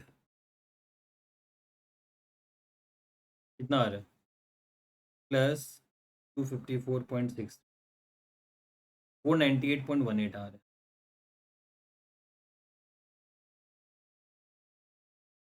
तो ये है, तो टोटल अमाउंट कितना कलेक्ट हुआ देख लो। मैं पहले ही बता देता हूँ, टोटल अमाउंट आपका इसका एकदम वेरी क्लोज होगा, क्योंकि बॉन्ड इम्यूनाइज हुआ था ना यहाँ पर। तो टोटल अमाउंट कलेक्टेड हम चेक कर लेंगे एक बार प्लस करके भी, और उसके क्लोज ही आएगा, उतना मुझे पता है। 290.95, 278.3, 266.2, 498.18। देखो 133.63। ये क्लोज है, वेरी क्लोज है टू 1331। 1-2 रुपए का फर्क मायने नहीं रखता, वो आ सकता है 1-2 रुपए का फर्क, कोई मायने नहीं रखता। बट अदरवाइज आप देखो 1331 है। बॉन्ड जो वाईटीएम है वो 10% से चेंज हो गया, 15% हो गया। उसके बावजूद भी आपका टोटल अमाउंट जो है थर्ड ईयर के एंड में जो कलेक्ट हो रहा है वो इक्विवेलेंट टू जो आपको चाहिए था 1331। 1-2 रुपए का फर्क मायने नहीं रखता। तो इसी से पता चला कि आपने अगर इन्वेस्टमेंट जो है, बॉन्ड इम्यूनाइजेशन का मतलब ही ये है। बॉन्ड इम्यूनाइजेशन का मतलब ये है कि आप अपना जो भी इन्वेस्टमेंट करोगे, आप पहले बॉन्ड का ड्यूरेशन निकालो। आपने बॉन्ड का ड्यूरेशन निकाल लिया, अब उतना पीरियड जो उस बॉन्ड का ड्यूरेशन है, उतना पीरियड के लिए आप इन्वेस्टमेंट करोगे, आपका बॉन्ड इम्यूनाइज हो जाएगा। तो यहाँ पर आपका बॉन्ड जो है इम्यूनाइज हो गया मतलब, है ना। Hence it is prove that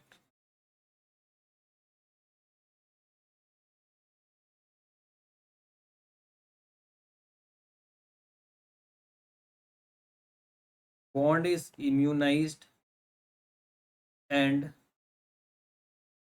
cash collection is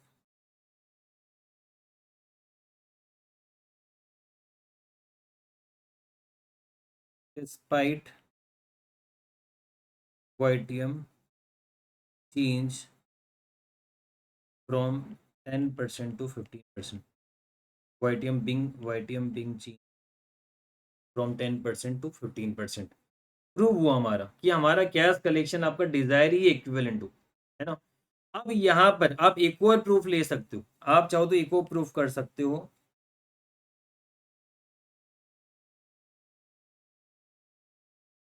YTM change to, क्या लेना है, 7% लेके देख लो एट फर्स्ट ईयर एंड। आप सेकेंड ईयर एंड भी कर सकते हो, मैं फर्स्ट ईयर एंड ले रहा हूँ, है ना। आप 7% करके देख लो आप। ये भी हम मान रहे हैं एट फर्स्ट ईयर एंड, हाँ हमने फर्स्ट ईयर एंड में ही चेंज माना है। तो एक काम करो, ये आपके लिए अभी पॉज करके होमवर्क या क्लास वर्क है, अब समझ लो। ये आप खुद से करो, मैं भी करूंगा अभी सॉल्व, मैं आपको दिखाऊंगा, मैं भी पॉज कर रहा हूँ अभी लेक्चर को। मैं चाहता हूँ आप भी पॉज करो, मैं भी पॉज कर रहा हूँ, आप भी पॉज करो, मैं सॉल्व करूंगा फिर मैं आपको दिखा दूँ। तो मैं भी यहाँ पर पॉज कर रहा हूँ, आप भी पॉज करके इसको सॉल्व कीजिए अभी। तो मेरे ख्याल से आप लोगों ने भी पॉज करके सॉल्व किया और मैंने भी देखो पॉज करके सॉल्व किया। फर्स्ट ईयर में 220 मिला, 7% ऑफ YTM में। तो 2 साल के लिए मैंने 7% में इन्वेस्ट किया, 220 इंटू 1.07 टू दी पावर 2, 2 साल के लिए इन्वेस्ट किया, कितना पैसा। फिर सेकेंड ईयर के एंड में 242 हो गया, 1 साल के लिए इन्वेस्ट किया। थर्ड ईयर में 266.20 आया। एंड आपका थर्ड ईयर के एंड में जो हम बेचेंगे तो इन दोनों का प्रेजेंट वैल्यू जो मिलेगा, इसका और इसका जो प्रेजेंट वैल्यू हमें मिला वो मिला इतना।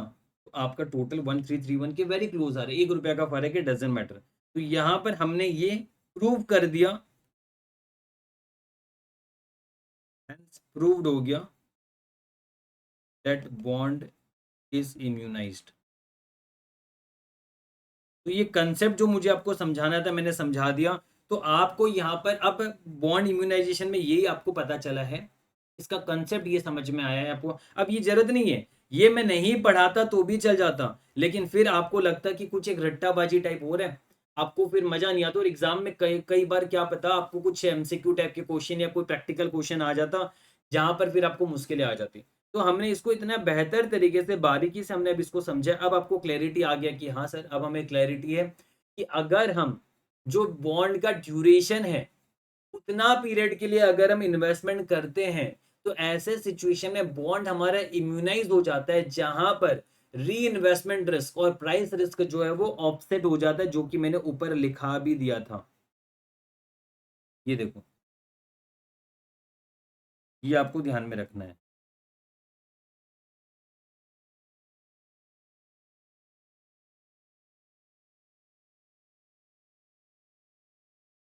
ना। टू इम्यूनाइज द बॉन्ड, हमें बॉन्ड में इन्वेस्ट करना चाहिए for a period equivalent to average duration which is the middle point where price risk and reinvestment risk are offset against each other. ठीक है, तो ये अब पूरा क्लियर हो चुका है। तो अगर अब ये पूरा क्लियर हो चुका है तो अब हम एक क्वेश्चन करेंगे आईसे का, है ना। अब हम एक क्वेश्चन करेंगे आईसे का। आईसे का क्वेश्चन तो बहुत ही सिंपल है। अब आपका बॉन्ड इम्यूनाइजेशन पूरा का पूरा क्लियर हो चुका है। चलिए क्वेश्चन देखते हैं। चलिए अभी क्वेश्चन बैंक से हम क्वेश्चन करेंगे। पहले क्वेश्चन नंबर 60 करेंगे, फिर एक और क्वेश्चन है वो भी मैं कराऊंगा। दोनों क्वेश्चन हम करेंगे बॉन्ड इम्यूनाइजेशन का। देखिए question number 60, mister A will need ₹1 lakh after 2 years.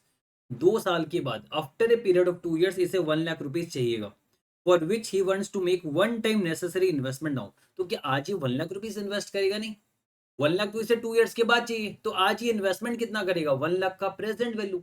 अब किससे प्रेजेंट वैल्यू में पुल करोगे? YTM। YTM आपको देखना है अभी कितना चल रहा है YTM। देखो इसके पास दो टाइप का बॉन्ड का चॉइस है, their detail are as below, bond X, bond Y. तो यहां पर आप देखिए बॉन्ड एक्स और बॉन्ड वाई, दो बॉन्ड अलग अलग दिया हुआ है आपका, और फेस वैल्यू दिया हुआ है दोनों का 1000 है, कूपन 7% और 8% है। ईयर्स टू मैच्योरिटी इसका 1 साल है, इसका 4 साल है। ईयर्स टू मैच्योरिटी अलग अलग है। एंड करेंट प्राइस दिया हुआ है अलग अलग। करंट यील्ड दिया हुआ 10%। ये करंट यील्ड मतलब ये अभी का फिलहाल का करंटली यील्ड चल रहा है, मतलब यही YTM समझ लो, 10% का YTM है। Advise Mr. A whether he should invest all his money in one type of bond or he should buy both the bonds, and if so in which quantity. Assume that there will not be any call risk or default risk. Call risk मतलब ये callable bond नहीं है कि call करा लेंगे, है ना, कि मैच्योरिटी से पहले कॉल हो जाए, ना ही ये कॉलेबल बॉन्ड है और ना ही इसमें कोई पेमेंट का डिफॉल्ट का रिस्क है। तो ऐसा कुछ है नहीं, क्वेश्चन ने बता दिया। तो यहाँ पर देखो क्वेश्चन ने ये नहीं बोला कि आप बॉन्ड को इम्यूनाइजेशन का शब्द का जिक्र नहीं है, बट अगर इन्होंने बोल दिया कि बताओ कि इन्वेस्ट किस में करना है, तो उसी से आपको अंदाजा लगाना पड़ेगा हम कुछ इस प्रकार से बनाएंगे कि हमारा बॉन्ड इम्यूनाइज हो जाए। हालांकि बोला नहीं क्वेश्चन है, बट आपको इस लाइन से समझना पड़ेगा कि ये पूछ रहे हैं ना कि क्या एक ही टाइप के बॉन्ड बॉन्ड में सारा पैसा लगा दे या दोनों का मिला के लगाए। तो मैं आपको समझाऊंगा कैसे मिक्स करेंगे कि आपका बॉन्ड इम्यूनाइज हो जाएगा। उसके लिए सबसे पहले जरूरी है कि बॉन्ड एक्स का और बॉन्ड वाई का ड्यूरेशन निकालना। अगर मान लो बॉन्ड एक्स का या बॉन्ड वाई का दोनों में से किसी एक का एवरेज ड्यूरेशन 2 इयर्स आ जाए, तब तो टेंशन की बात ही नहीं। हम बोलेंगे कि हमें 2 इयर्स के लिए पैसा लगाना है और एवरेज ड्यूरेशन दोनों में से किसी का भी अगर 2 इयर्स आ गया तो बोलेंगे सारा पैसा वहीं लगा दो। लेकिन आगे मैं करके दिखाऊंगा। मैं आपको बस इतना बता देता हूँ, बॉन्ड एक्स का ड्यूरेशन आएगा 1 ईयर और बॉन्ड वाई का ड्यूरेशन आएगा 3.56। मतलब दो अलग अलग बॉन्ड है और दोनों बॉन्ड का ड्यूरेशन 2 ईयर नहीं है, बट हमें तो 2 इयर्स के लिए पैसा लगाना है। अगर हम 2 इयर्स के लिए पैसा लगाएंगे यहाँ पर दोनों में से किसी में भी, तो हमारा बॉन्ड इम्यूनाइज नहीं होगा। ये एक बहुत बड़ा प्रॉब्लम है। तो हमें सबसे पहले क्या करना है, इन दोनों का पहले ड्यूरेशन निकाल लेंगे। चलो हम ड्यूरेशन निकालते, फिर मैं आपको आराम से समझाऊंगा, बट जरूरी है कि पहले हम ड्यूरेशन निकालें। बॉन्ड एक्स, बॉन्ड एक्स की अगर हम बात करें तो बॉन्ड एक्स का 1 ही साल का मैच्योरिटी है। मतलब 1 साल के बाद ही सारा पेमेंट मिलेगा, 1 साल के बाद ही कूपन मिलेगा, 1 साल के बाद ही जो फेस वैल्यू वो मिलेगा। तो बॉन्ड एक्स में जबकि ईयर्स टू मैच्योरिटी 1 साल का ही है, तो ऑब्वियस सी बात है इसका ड्यूरेशन हमेशा 1 साल ही रहेगा। इसमें कैलकुलेट करने की आवश्यकता नहीं है,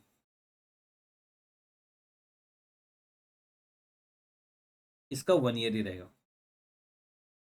अब अगर बॉन्ड वाई की बात करें, तो बॉन्ड वाई में आप देखो यहाँ पर बॉन्ड वाई ये रहा, इसका मैच्योरिटी 4 साल का है। कूपन कितना मिलेगा, 1000 का 8%, 80 रुपीज कूपन मिलेगा 4 साल तक, और 4 साल के बाद आपको फेस वैल्यू मिल जाएगा। तो इसका जो आपको कैश फ्लोस मिलेगा,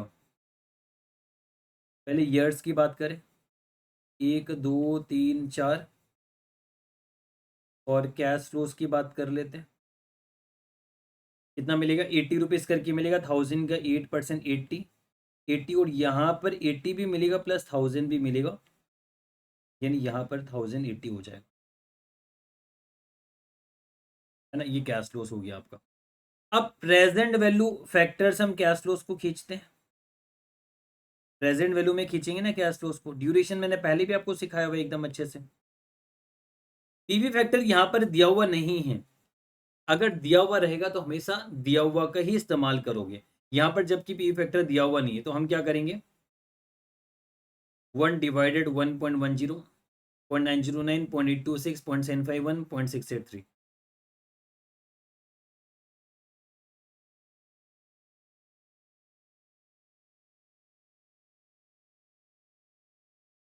ये क्या, आपका प्रेजेंट वैल्यू आ जाएगा 80 इंटू 0.909, 72.72, 80 इंटू 0.826, 66.08, 80 इंटू 0.751, 60.08, 1080 इंटू 0.6, 737.6।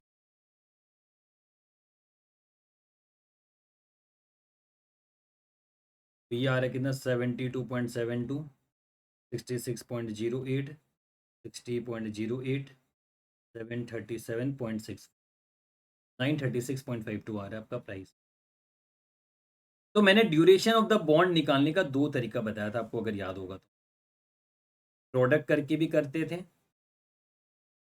और वेट से भी करते थे, आपको दोनों तरीका मैंने बताया था। मैंने बोला था प्रेजेंट वैल्यू में इनटू ड्यूरेशन लगा के आप प्रोडक्ट निकाल के भी कर सकते हो। जैसे आप यहाँ पर, आपको पता है ड्यूरेशन जो है, जैसे आपने इतना पैसा जो लगाया ये 1 साल के बाद मिलेगा, इसका ड्यूरेशन 1 साल है। ये जो पैसा आपने लगाया ये 2 साल के बाद मिलेगा 80 रुपीज़, इसका ड्यूरेशन 2 है, इसका 3 है, इसका 4 है। अब प्रोडक्ट आ जाएगा आपका, ये आएगा 72.72, 66.08 इंटू 2, 132.16, 60.08 इंटू 3, 180.24, और 737.64 इंटू 4, 2950.56, इसे प्रोडक्ट आ जाएगा प्लस 180.24 प्लस 132.16 प्लस 72.7, 3335.68। मैंने बताया था देयर फोर आप ड्यूरेशन निकाल सकते हो, प्रोडक्ट डिवाइड बाई प्राइस यानी प्रेजेंट वैल्यू, ये आपका प्राइस ही तो है, यानी 3335.68 डिवाइड बाई 936.5,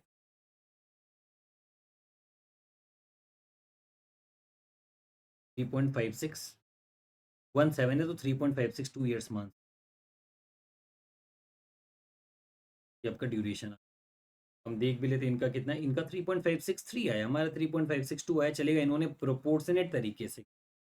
और मैं आपको ये वाला तो मैंने किया था, इसका मैं ऑल्टरनेटिव प्रोपोर्शनेट वाला भी आपको बता देता हूँ, ताकि एक बार के लिए आपका ड्यूरेशन रिवाइज भी हो जाए। क्या फ़र्क पड़ता है, 5 मिनट लगेगा नहीं, एंड आपका रिवीजन भी हो जाएगा। ऑल्टरनेटिवली हम दो तरीके से हम कर सकते हैं। यहाँ पर एक तो हमने प्रोडक्ट बनाया, इस बार हम प्रोडक्ट नहीं बनाएंगे, इस बार हम वेट्स निकाल लेंगे, है ना, वेट्स इंटू ड्यूरेशन कर सकते हैं हम। तो वेट्स हमारा कितना आएगा यहाँ पर, आप देखो 72.72 डिवाइड बाई 936.54, 66.08 डिवाइड बाई 936.54। और ये तरीका मैंने प्रैक्टिकली जब आपको समझाया था तब भी ये तरीका इस्तेमाल किया था, डिवाइड बाई 936.54, 737.64 डिवाइड बाई 9, दोनों से आंसर ध्यान रहे सेम ही आता है, वो जस्ट राउंडिंग ऑफ की वजह से कुछ फर्क आता है तो आता है, तो इससे आपका वेट्स आ जाएगा 72.72 डिवाइड बाई 936.54, 0.0776 है, तो 0.078 लेना पड़ेगा हमें राउंड ऑफ करके। इन्होंने 0.077 लिया जो कि गलत है। इन्होंने इनका देखो 72.72 डिवाइडेड 936.52 लिया इन्होंने, इनका भी 0.0776 आ रहा है, तो राउंडिंग ऑफ करेंगे तो 0.078 लेना चाहिए इनको, ये इनकी गलती है। फिर 66.08 डिवाइडेड बाई 936.54 आया था ना हमारा, तो 0.071 होगा ये, 0.0705 है, यस ये सही है फिर भी। फिर आपका 60.08 0.064 आएगा, 737.64 डिवाइड 936.788 आएगा ये, बस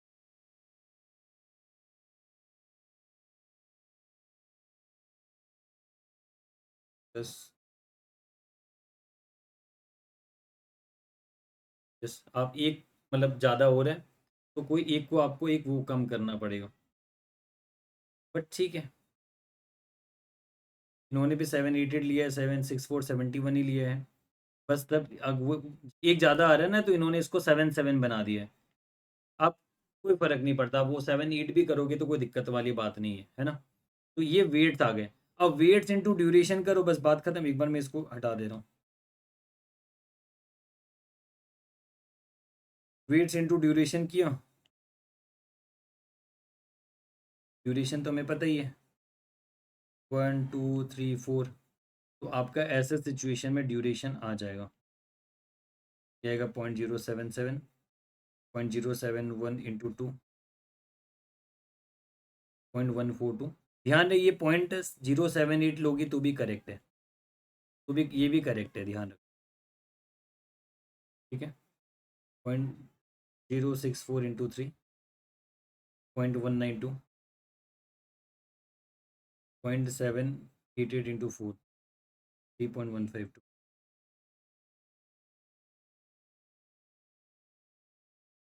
3.152 प्लस 0.19242, 3.56,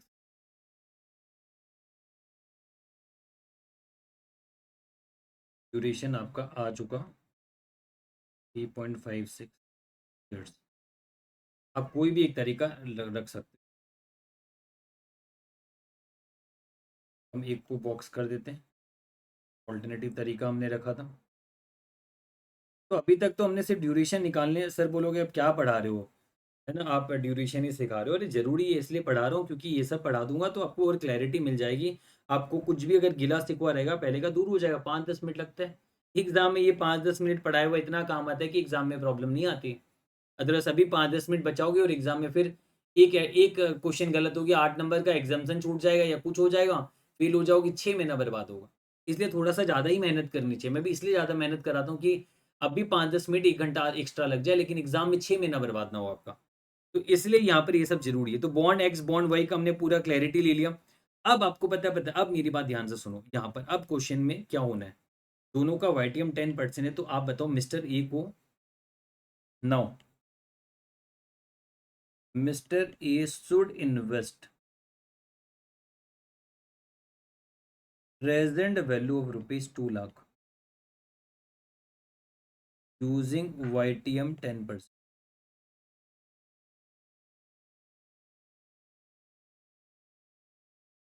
यानी कितना करेगा, 2 लाख का present value, 2 lakh divided 1.10 to the power 2, यानी 2 लाख इंटू 0.826 ले लो, क्योंकि 0.826 से तो सेकेंड ईयर का प्रेजेंट वैल्यू आता है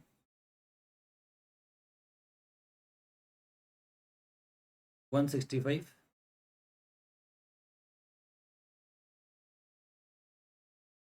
165 200 आ रहा है। और या फिर आप डायरेक्टली ऐसे भी कर सकते थे, 2 लाख डिवाइडेड 1.10, एक दो, 165 289 आ रहा है, हमारा 165 200 आ रहा है। इन्होंने क्या किया होगा,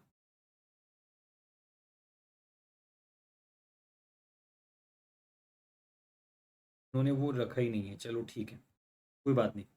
अब देखो हमें ये पता चल गया कि हम इतना इन्वेस्टमेंट करेंगे, ठीक है। और अभी आपको जैसे पता है आपका ड्यूरेशन कितना है, आपको ड्यूरेशन चाहिए कितना, आपको तो 2 साल के लिए इन्वेस्टमेंट करना है। 2 साल के लिए आपको इन्वेस्टमेंट करना है, तो आप करोगे क्या। एकदम सिंपल सी बात है, एक बार इसको मिटा भी दो, इसका नीड भी नहीं है अभी, एक बार इसको मिटा दो। मेन चीज क्या मैं आपको बता दूं, जैसे आपको पता चल गया कि बॉन्ड एक्स का ड्यूरेशन 1 साल है। एक काम ये भी कर सकते हैं कि हम एक को रखना है ना, तो एक को हम दूर ले जाते हैं ताकि आपका आंसर में दिक्कत ना आए, आंसर आपको ऐसा ना लगे कि बहुत बड़ा है। एक आंसर को कंप्लीट रखते हैं वो ज़्यादा अच्छा रहेगा, ताकि आपको छोटा भी फील हो, है ना। ये ऑल्टरनेटिवली सब यहाँ पर हटा देता हूँ। तो बॉन्ड एक्स बॉन्ड वाई, मतलब आपको स्टेप समझ में आ रहा है कि करना है क्या इस क्वेश्चन में।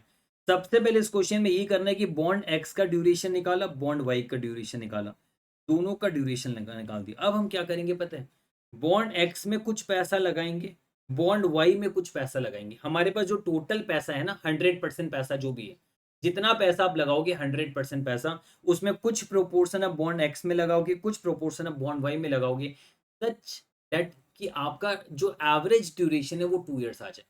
तो हम ये करेंगे, हम बोलेंगे let the weight of investment in bond X and Y be W and 1 - W। हम मानते हैं कि एक्स में जो आप पैसा लगाओगे वो डब्ल्यू है, वाई में जो पैसा लगाओगे 1 - W है। अब हम क्या करेंगे पता है, जैसे हमें बोल दिया कि इसमें डब्ल्यू पैसा लगाएंगे, इसमें 1 - W पैसा लगाएंगे, तो weight into duration, 1 - weight into duration should be equal to 2 years. क्यों, क्योंकि आपको चाहिए 2 ईयर्स। तो आप क्या करोगे, आप यहाँ पर ये पता करोगे कि दोनों में कितना कितना वेट का प्रोपोर्शनेट पैसा लगाए कि आपका एवरेज ड्यूरेशन 2 ईयर्स बन जाए। तो देयरफॉर द इक्वेशन क्या होगा, द इक्वेशन, ये इक्वेशन क्या होगा देखो, आप बोलेंगे weight of X into duration of X, ठीक है, plus weight of Y into duration of, equal desire duration जो आपको चाहिए, यानी 2 ईयर्स चाहिए। यानी यहाँ पर लिखेंगे वेट ऑफ एक्स क्या है, डब्ल्यू है, इंटू ड्यूरेशन ऑफ एक्स क्या है, 1 ईयर, प्लस 1 - W इंटू 2। आप इसको एकदम इतना डिटेल नहीं लिखना है, एग्जाम में भी सही रहेगा। ये तो बस आपको समझने के लिए, एग्जाम में नहीं लिखने से भी चलते हैं। W × 1 year plus 1 - W into 3.563 year equal what 2 years. हमने क्या किया, हमने बोला 1 ईयर में वेट डाला, 3.563 ईयर में वेट डाला 1 - W, it should be equal to what 2 years. तो इस प्रकार से हमें पता चल जाएगा कि कितना वेट आपको पैसा लगाना है। आप देखो यहाँ पर 1 W आएगा plus 3.563 minus 3.563 W minus equal 2 year equal to. तो ये 3.563 हम उधर भी लेके जा सकते हैं, है ना। 1 W minus 3.563 W equal 2 minus 3.5, और ये आएगा 2.56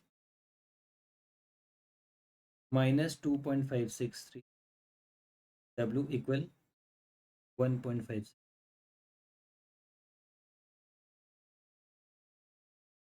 देयरफॉर W इक्वल क्या आ जाएगा, minus minus cut 1.563 divide by 2.56,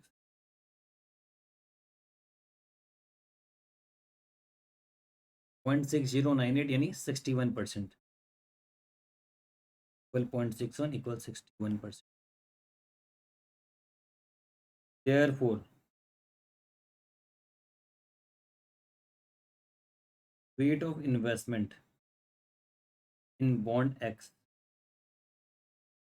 क्या होगा, equal 61% of present value of 2, यानी,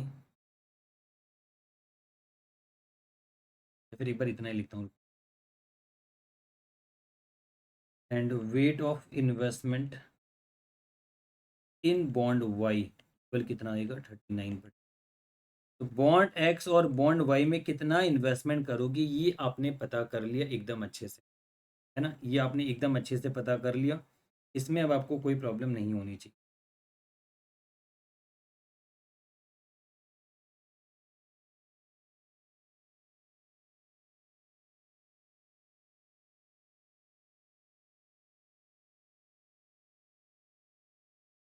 ये हमें पता चल गया।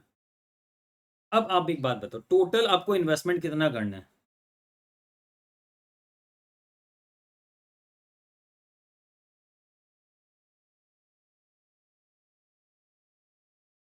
आपको पता है 2 लाख का प्रेजेंट वैल्यू करना है, equal 2 lakh divide by 1.10 to the power 2। 2 lakh divide 1.10,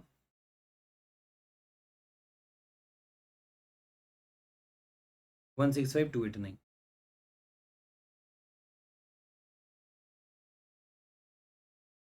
इतना तो करना है आपको पैसा इन्वेस्ट। कैसे पता चला 2 लाख रुपीज आपको 2 साल के बाद चाहिए, 2 साल के बाद आपको 2 लाख रुपीज चाहिए। अच्छा 1 लाख था क्या, गलत लिख दिया, 2 लाख नहीं है 1 लाख।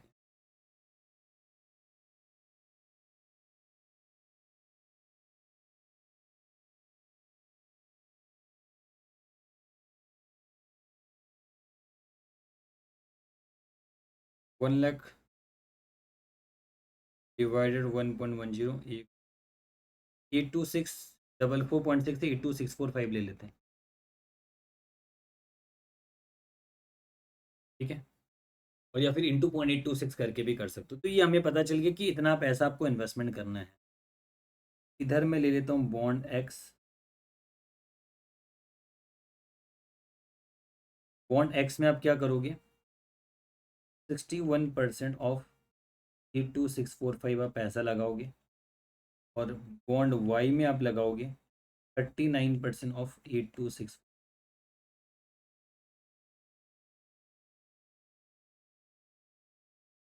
1%, 50413, और उधर लगाओगे 82645 का 39%, 322 P2 पकड़। नंबर ऑफ बॉन्ड्स कितना खरीदोगे आप? 50413 पैसा लगाओगे आप। 50413 पैसा लगाओगे और प्राइस कितने हैं?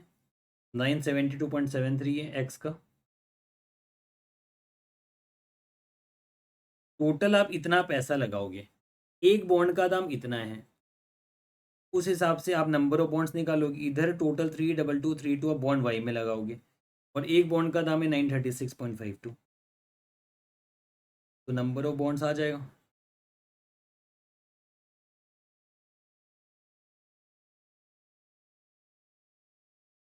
थर्टी फोर पॉइंट फोर यानी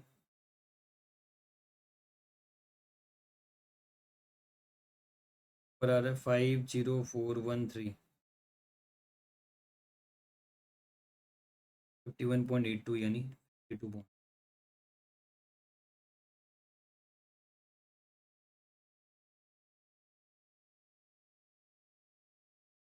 ये आ गया 52 बॉन्ड्स, आ गया 30, राउंड ऑफ कर दिया हमने। 35 भी लिख सकते हो आप ऐसे, लेकिन 34.5 से नीचे है।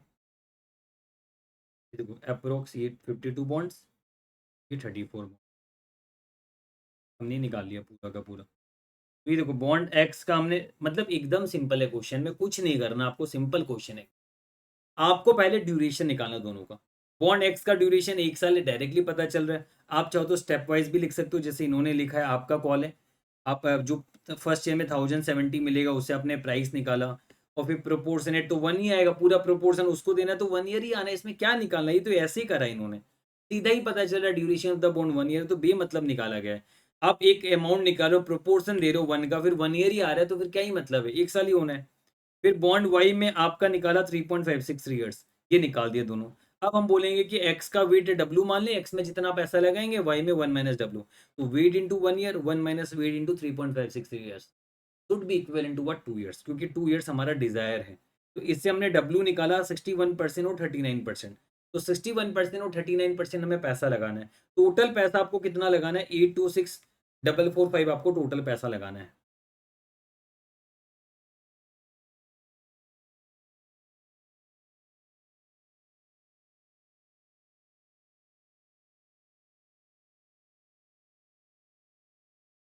अगर आपको टोटल पैसा इतना लगाना है, तो इसका 61% एक्स में लगाओगे और इसका 39% आप लगाओगे वाई में। तो उस हिसाब से आपने इतना अमाउंट लगाना, और एक बॉन्ड का प्राइस दिया हुआ है, तो नंबर ऑफ बॉन्ड्स आपने निकाली आराम से। तो ये क्वेश्चन आप प्रैक्टिस करो अच्छे से, नहीं करोगे तो दिक्कत आएगी। आप एकदम अच्छे से प्रैक्टिस करो, एकदम सिंपल है, बस ये ध्यान रखना, आप 1 लाख रुपीज इस इन्वेस्टमेंट नहीं कर रहे, आप 1 लाख का प्रेजेंट वैल्यू इन्वेस्टमेंट कर रहे हो, क्योंकि 1 लाख तो आपको 2 साल के बाद चाहिए। तो 1 लाख का प्रेजेंट वैल्यू ऑफ इन्वेस्टमेंट कर रहे हो। तो एक बार मेरे साथ रिकॉल कर लो क्या करना है यहाँ पर। बॉन्ड एक्स का ड्यूरेशन निकाल लिया, बॉन्ड वाई का ड्यूरेशन निकाल लिया, 1 ईयर और 3.56 ईयर्स निकल गया। अब इन दोनों में वेट लगाएंगे, इतना वेट देंगे दोनों को कि आपका ओवरऑल ड्यूरेशन 2 ईयर आ जाए। तो डब्ल्यू और 1 माइनस डब्ल्यू दे दिया, weight into 1 year plus 1 minus weight into 3.56 years equivalent to कितना, 2 ईयर। उससे डब्ल्यू आया 61%, मतलब 1 माइनस डब्ल्यू आएगा 39%। तो अब हमें पता चल चुका कि एक्स में 61% लगेगा, वाई में 39% पैसा लगेगा। लगेगा कितना पैसा? 1 लाख का प्रेजेंट वैल्यू, यानी 82645 लगेगा। तो 82645 का 61% आप एक्स में लगाओगे, 39% आप वाई में लगाओगे, इतना पैसा लगाओगे, पता चल गया। एक से एक बॉन्ड का प्राइस भी पता है, तो नंबर ऑफ बॉन्ड्स आपने निकाल लिया। और ये तो हमने ऑल्टरनेटिवली निकाला था, alternatively how to calculate duration.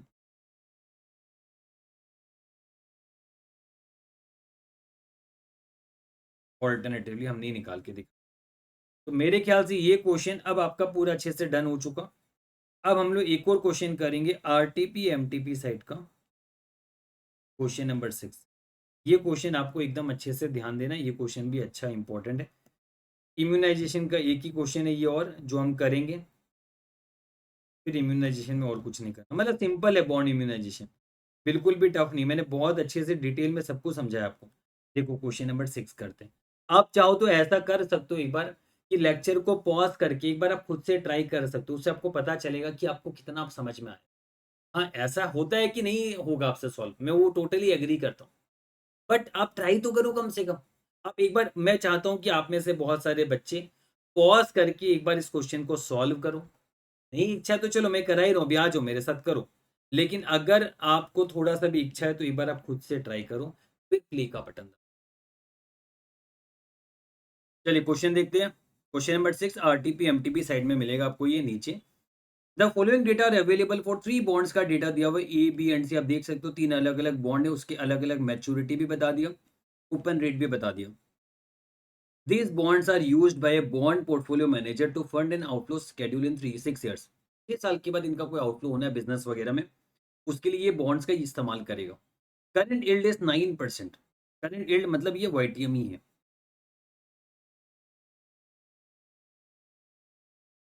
जो करंट यील्ड होगा वही तो अभी हम वाईटीएम बॉन्ड्स वगैरह इशू करने पर यही तो वाईटीएम रहेगा। All bonds have face value ₹100 each and will be redeemed at par. Interest is payable annually, है ना। तो अब bond A bond B bond C में जब हम इन्वेस्टमेंट करेंगे, अगर हम खरीदेंगे, तो जो करंट यील्ड चल रहा है मार्केट का 9%, उसी को ही वाईटीएम रखते हुए हम क्या करेंगे, हम प्राइस पे करेंगे। अब अगले साल हो सकता है वापस से यील्ड चेंज हो जाए, बट हम अगर आज बॉन्ड खरीद रहे हैं तो जो करंट यील्ड है वही हमारे लिए वाईटीएम हो। तो यहाँ पर आप देखो बॉन्ड ए बी और सी, ये 3 अलग अलग बॉन्ड है। इसका आपको ड्यूरेशन निकालने को बोला। तो ड्यूरेशन निकालने में अब मैं मेहनत क्यों करूँ, अभी जस्ट रिसेंटली मैंने एक क्वेश्चन जो कराया था, जहाँ पर मैंने 2 अलग अलग तरीके से बताया था। आप ड्यूरेशन निकाल सकते हो वेट्स के तरीके से भी, वेट्स निकाल के उस स्टाइल से भी कर सकते हो आप, और या फिर प्रोडक्ट निकाल के भी, है ना। Present value into duration, duration के बारे में आगे बहुत बार बात हुई हुई है। तो इस क्वेश्चन में हम अननेसेसरीली ड्यूरेशन में मैं टाइम स्पेंड नहीं कर सकता, क्योंकि 3 अलग अलग बॉन्ड का ड्यूरेशन निकालना है।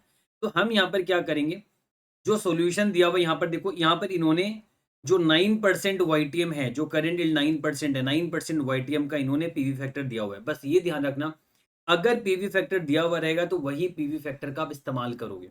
तो यहाँ पर हम क्या करेंगे, जो आपका पहला वाला बॉन्ड है, इसमें 10% कूपन होगा, फेस वैल्यू 100 है, तो हर साल 10 का कूपन मिलेगा। कितने साल तक, 10 ईयर्स तक, उसके बाद ₹100 मिलेगा।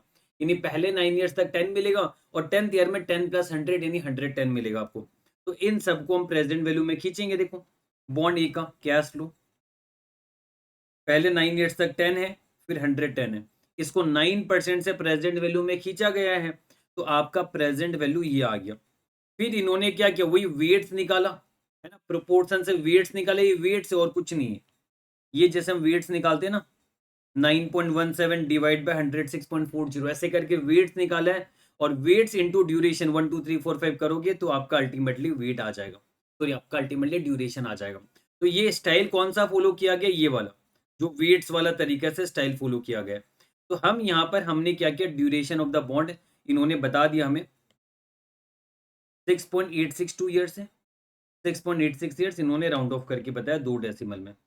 ठीक वैसे बॉन्ड बी, बॉन्ड बी में आप देखो 11% का कूपन है, 8 साल है, तो पहले 7 ईयर्स तक 11 मिलेगा, और 8 ईयर में 11 प्लस 100 दोनों मिलेगा, 111। ये देखो 8 ईयर्स का प्रेजेंट वैल्यू में खींचा, वेट्स निकाल के ड्यूरेशन निकाल लिया। बॉन्ड सी में भी ठीक वैसे ही, कितने 5 ईयर्स का मैच्योरिटी 9% है, तो 999 मिलेगा, और 5वें साल में 109 मिलेगा। वेट्स निकाल के ड्यूरेशन निकाल दिया 4.24 ईयर्स। तो इस प्रकार से जो पहला वाला पार्ट है ये आपको सेल्फ करना है, आपको करना है सेल्फ। आप चाहो तो अभी वीडियो को पॉज करके एक बार आप ड्यूरेशन निकाल लो, अभी तुरंत पॉज करो, ड्यूरेशन निकालो आप चाहो तो, है ना। तो तीनों का ड्यूरेशन निकालो, फिर कंटिन्यू करना। तो ये पॉइंट नंबर 1 हमारा हो चुका। फिर आगे हम देखते हैं पॉइंट नंबर 2 में। नहीं तो आप एक काम करो, एक बार पॉज करके अब निकाल लो, वो ज्यादा बेहतर रहेगा।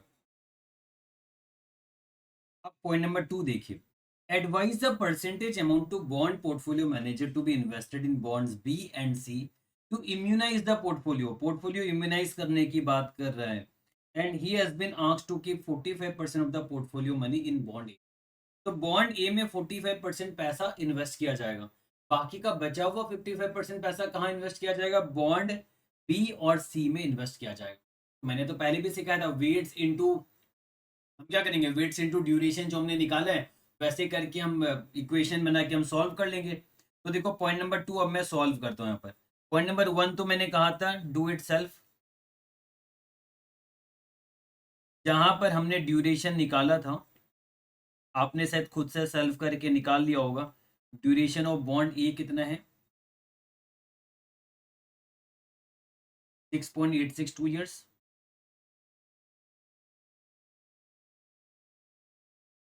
बॉन्ड बी है 5.833 years.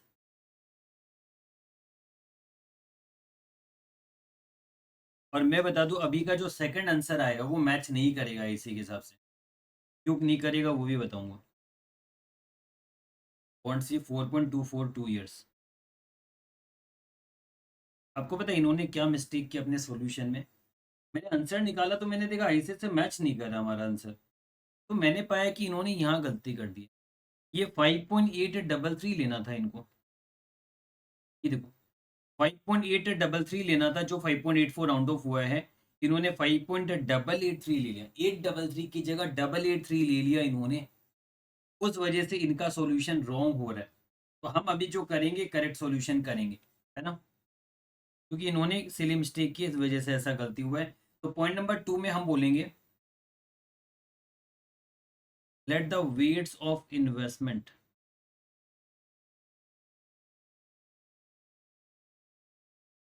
In bond A B and C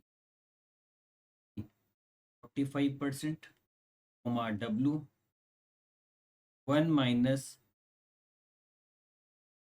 45% minus W.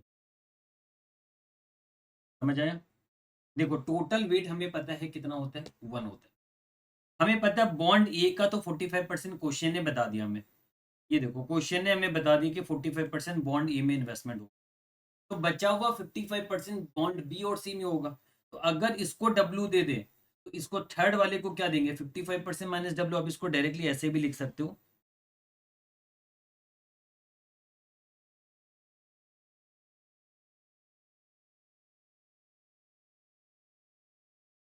Respect.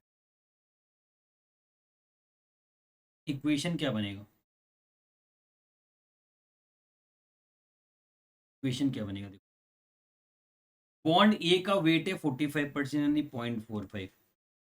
Wait into duration 6.86 plus दूसरे वाले का वेट है डब्ल्यू इंटू ड्यूरेशन 5.833 प्लस तीसरे वाले का वेट है 0.55 माइनस डब्ल्यू, है ना, इंटू 4.242। तो देखो मैंने वही किया, मैंने बोला weight into duration of bond A, weight of B into duration of bond B, weight of C into duration of bond C. ये इक्विवेलेंट टू कितना होना चाहिए आपका। तो यहाँ पर आप देखो जबकि आपको 6 ईयर्स के लिए आपको रखना है ना, 6 ईयर्स के बाद आपका आउटफ्लो है।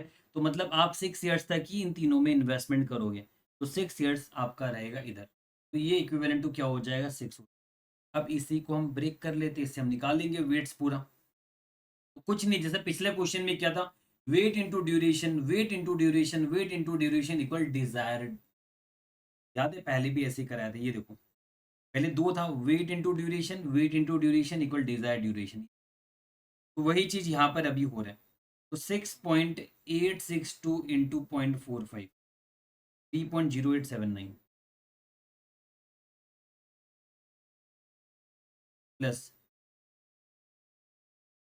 ये तो 5.8 डब्ल्यू होगा, प्लस 4.242 इंटू 0.55, 2.3331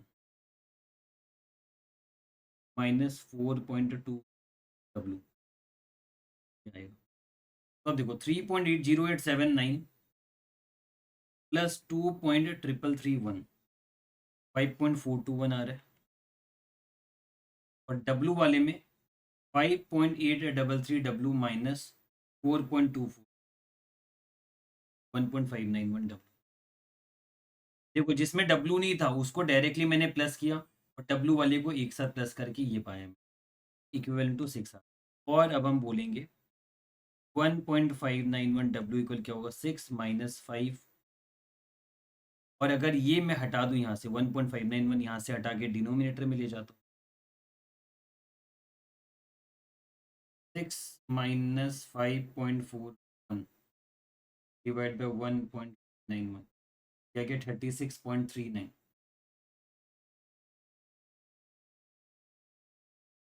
0.3639, दैट इज 36.39%, है ना। तो देयरफॉर अब आपको वेट्स पता चल चुका है।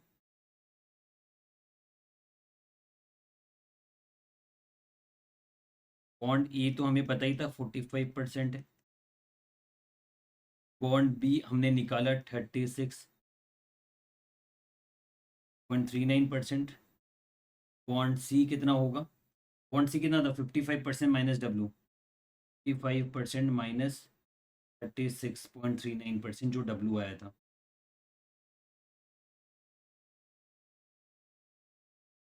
18.6 आपका टू। ये हमने वेट्स निकाल लिए। इन्होंने हमसे पूछा क्या था? Percentage amount. हम निकाल, नहीं लिखने से भी चलेगा, नहीं है, ये हमारा आंसर है।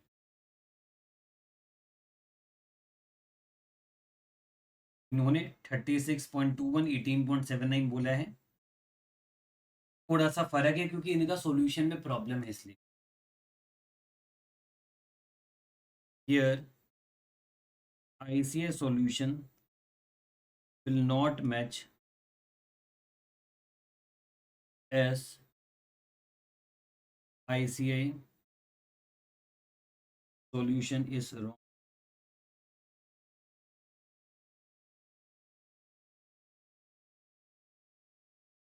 ICA took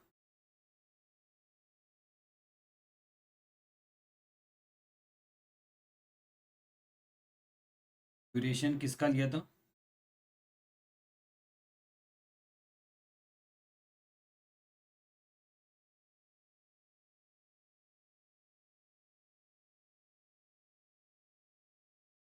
instead of,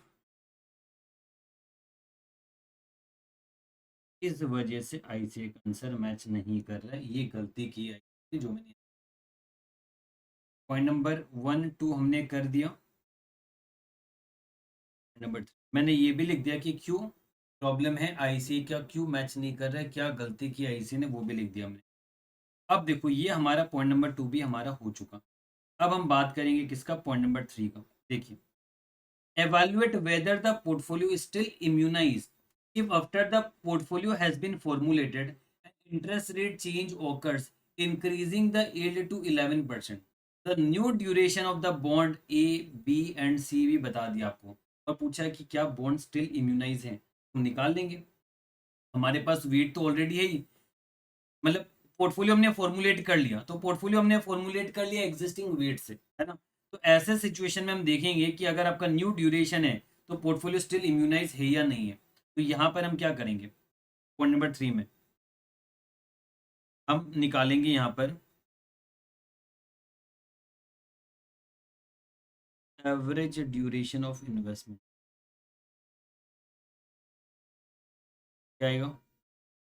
wait हमारे पास है 40.45, wait into duration, duration bond का कितना 7.15, वेट ऑफ बी कितना 0.3639 इंटू ड्यूरेशन कितना बॉन्ड बी का 6.03।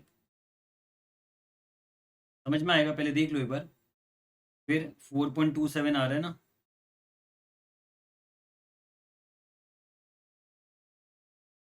कुछ नहीं, ये जो वेट्स था यही वेट्स हमने लेके इंटू नया ड्यूरेशन जो वो लगा दिया हमने। तो इससे हम पाएंगे कितना? 0.45 इंटू 7.1, 3.2175, 0.3639 इंटू 6.03, 2.1943,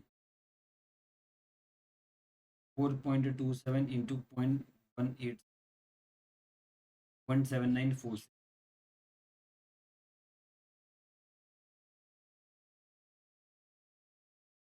2175,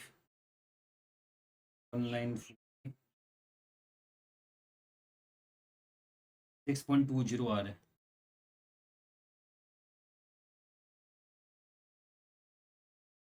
लेकिन हमारा बॉन्ड का ड्यूरेशन तो 6 साल है, इसके हिसाब से तो हमारा 6.206 आ रहा है। तो मतलब बॉन्ड इम्यूनाइज नहीं है ना। अब देखो यहाँ पर सॉल्यूशन आईसी का भी एक बार डिस्कस कर लेते हैं, हम देख लेते हैं।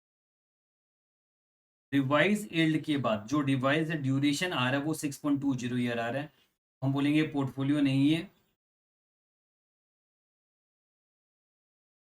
वही बोलेंगे therefore portfolio is not immunised because duration increased from 6.20 years to from 6 years to 6.2।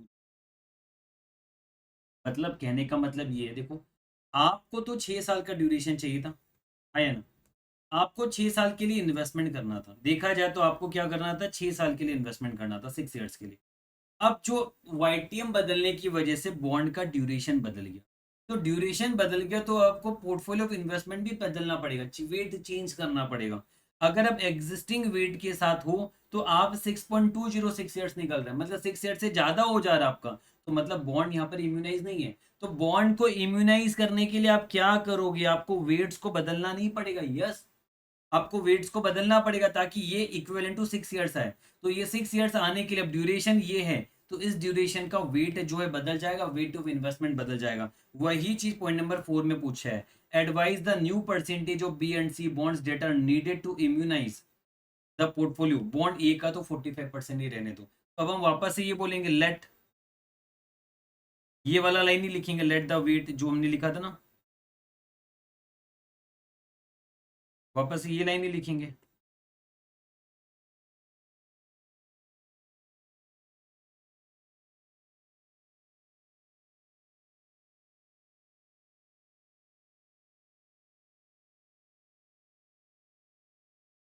55% W और 55% माइनस डब्ल्यू। अभी थोड़ा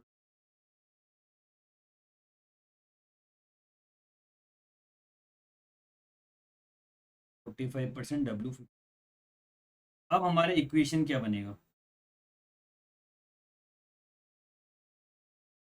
अब बोलेंगे 0.45 वेट इंटू ड्यूरेशन, ड्यूरेशन दिया हुआ था ही, नया वाला ये सारे हैं 7.15,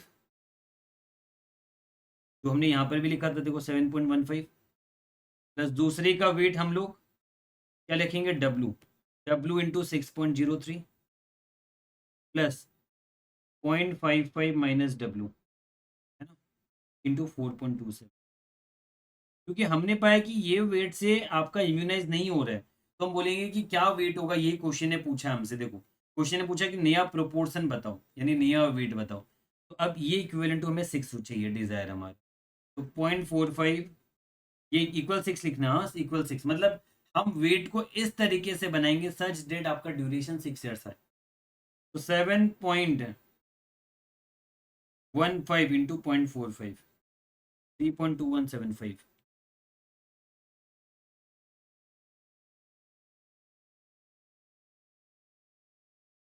4.27 into 2.3485 minus 4।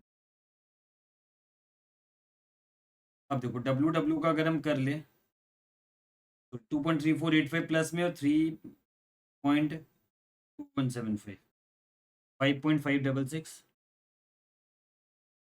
Plus 6.03 minus 4.2, 1.76 equal 6। और डब्ल्यू इक्वल क्या आएगा, 6 माइनस 5.566 डिवाइड बाई 1.7।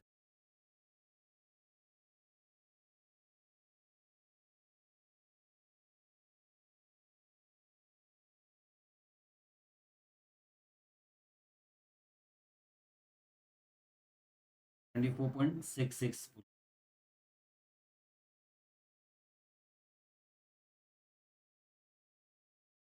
क्या होगा,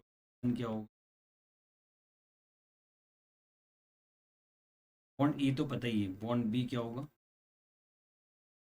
परसेंट क्या होगा, 0.55 बचा था ना, 55%, 45% तो एक आ गया, माइनस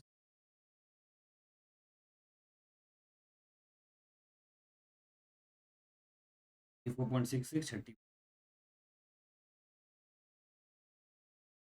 34.66 आ रहा है। इन्होंने 24.66 को 25 कर दिया, 30.34 को 30 कर दिया, वो ठीक है, वो राउंड ऑफ किया, अदरवाइज ये करेक्ट है आपका। इन्होंने दोनों आंसर लिखा है तो हमारा यही करेक्ट है। तो देखो यहाँ पर एग्जैक्टली मैच हुआ पॉइंट नंबर 4 में, लेकिन पॉइंट नंबर 2 में मैच नहीं हुआ, इसी की वजह से क्वेश्चन बैंक में लिख दो ये वाला जो है ना गलत है, ये लिख दो, ये होना चाहिए था 5.833 बी, इनके हिसाब से अगर आप देखोगे ये होना चाहिए था, इस वजह से गलत हुआ है।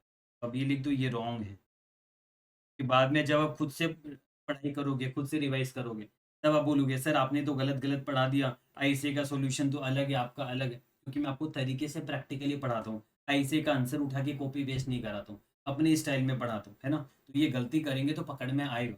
फिर कुछ बच्चे ये भी बोलते कहीं कहीं पर बोलते हैं इस तरह आईसीए को क्रिटिसाइज करते हैं।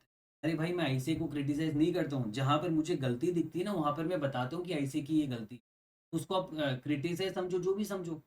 यार आप देखो, आप अपने पेरेंट्स ही जब गलत होते तभी आप उनको बोल देते हो कि यार नहीं आप गलत हो, है ना। अब ऐसे गलती करेगा तो हमें तो बताना पड़ेगा ना कि ऐसे गलती कर रहा है, उसको आप क्रिटिसिज्म समझो जो भी समझो।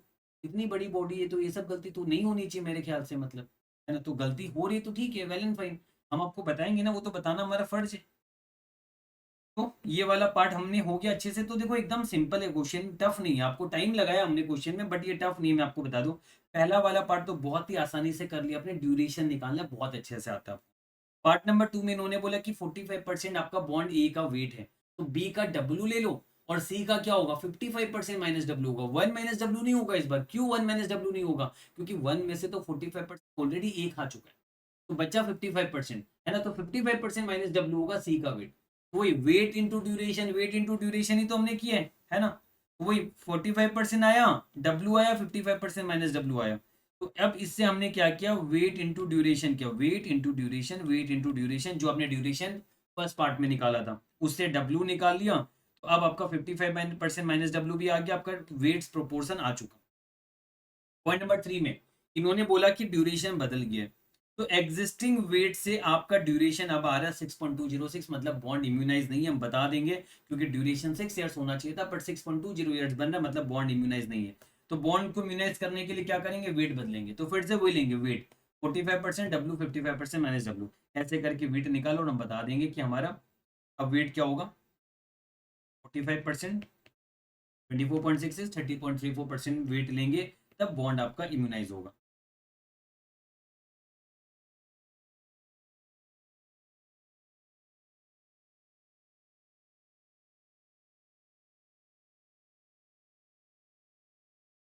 proportion of bond A, B and C would be